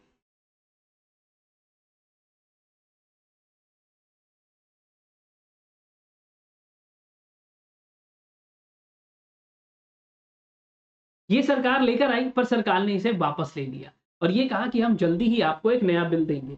और उसके बाद दिसंबर 2019 के अंदर फिर से ministry of electronics and information ने 2019 में लोकसभा में PDP बिल फिर से दी। अच्छा, ऐसा क्या, personal data protection, it was referred to joint parliamentary committee, और 2 साल बाद दिसंबर 16 2021 बिल को फिर से विड्रॉ कर लिया गया क्योंकि इसके अंदर 12 मेजर रिकमेंडेशंस और 81 अमेंडमेंट्स आई थी। बेटा आई मीन प्राइवेसी की अगर मैं बात करूं तो प्रॉब्लम बहुत बड़ा, ये डिबेटेबल टॉपिक है, क्योंकि अगर हम लोग इस पे बात करते हैं पर्सनल डेटा पे तो कोई इंसान अपनी इनकम भी नहीं दिखाएगा। अगर मैं इनकम किस बात की दिखाऊं तेरे को, मेरी पर्सनल बात है, इनकम नहीं दिखाएगा तो इनकम टैक्स क्या करेगा। राम केसानी सर कहेंगे मैं क्या पढ़ाऊंगा, अरे मैं क्या पढ़ाऊंगा अगर इनकम नहीं दिखाओगे तो, हाँ, है ना। जसमीत सर कहेंगे ओ पाजी अगर इनकम नहीं दिखाएगा तो GST भी नहीं दिखाएगा, क्योंकि सामान बिकेगा, टर्नओवर होगा तभी तो पता चलेगा GST कितना लगना है। कह रहा पाजी ये तो गाल सही नहीं है। कह रहा हाँ, हाँ। कौन सी चीजें, क्योंकि इन्होंने बहुत बड़ी बड़ी टेक्नोलॉजी कंपनीज को डर लग गया कि यार कंप्लायंस बहुत बढ़ जाएगा, डेटा स्टोरेज की रिक्वायरमेंट आ जाएगी, और अमेजोन के पास आज जो आपका डेटा है वो उसको US में शेयर नहीं कर पाएगा। अमेजोन को तो सब पता है ना इंडियंस को क्या पसंद है क्या नहीं, इतने साल से काम कर रहा है, इतने करोड़ों प्रोडक्ट हैं और करोड़ों लोग खरीदने वाले हैं। हाँ, गवर्नमेंट डिपार्टमेंट को तो हम एग्जेप्शन दे देंगे that the non-personal data should be included in the preview of this bill। कह रहा सर ये भी आया। अभी सिर्फ और सिर्फ इंडिविजुअल प्राइवेसी पे हम लोग बात कर रहे थे, सुप्रीम कोर्ट ने बोला कि भाई right to privacy is a fundamental right, अगर आप अपनी डिटेल शेयर नहीं करना चाहते हो तो कोई भी आपको जबरदस्ती नहीं कर सकता। कह रहा सन 2022 सेंट्रल गवर्नमेंट ने फिर से एक ड्राफ्ट बिल लेकर आई जिसका नाम था the digital personal data collection bill. फिर से क्या था, पर्सनल डेटा को कैसे प्रोसेस करोगे और इसका लीगल फ्रेमवर्क बनाने के लिए सर बातचीत अभी जारी है। शॉर्ट नोट आ सकता है, थोड़ा सा ध्यान रखेंगे। डीपीपीस का भी ध्यान रखेंगे मेरे दोस्त, क्योंकि बहुत जरूरी है। पिछले साल के क्वेश्चंस करके जरूर जाना, पता होने चाहिए। ठीक है, that's it from my side. चलते हैं अगली क्लास में और मिलते हैं फटाफट से अगली क्लास। तब तक के लिए बाय बाय।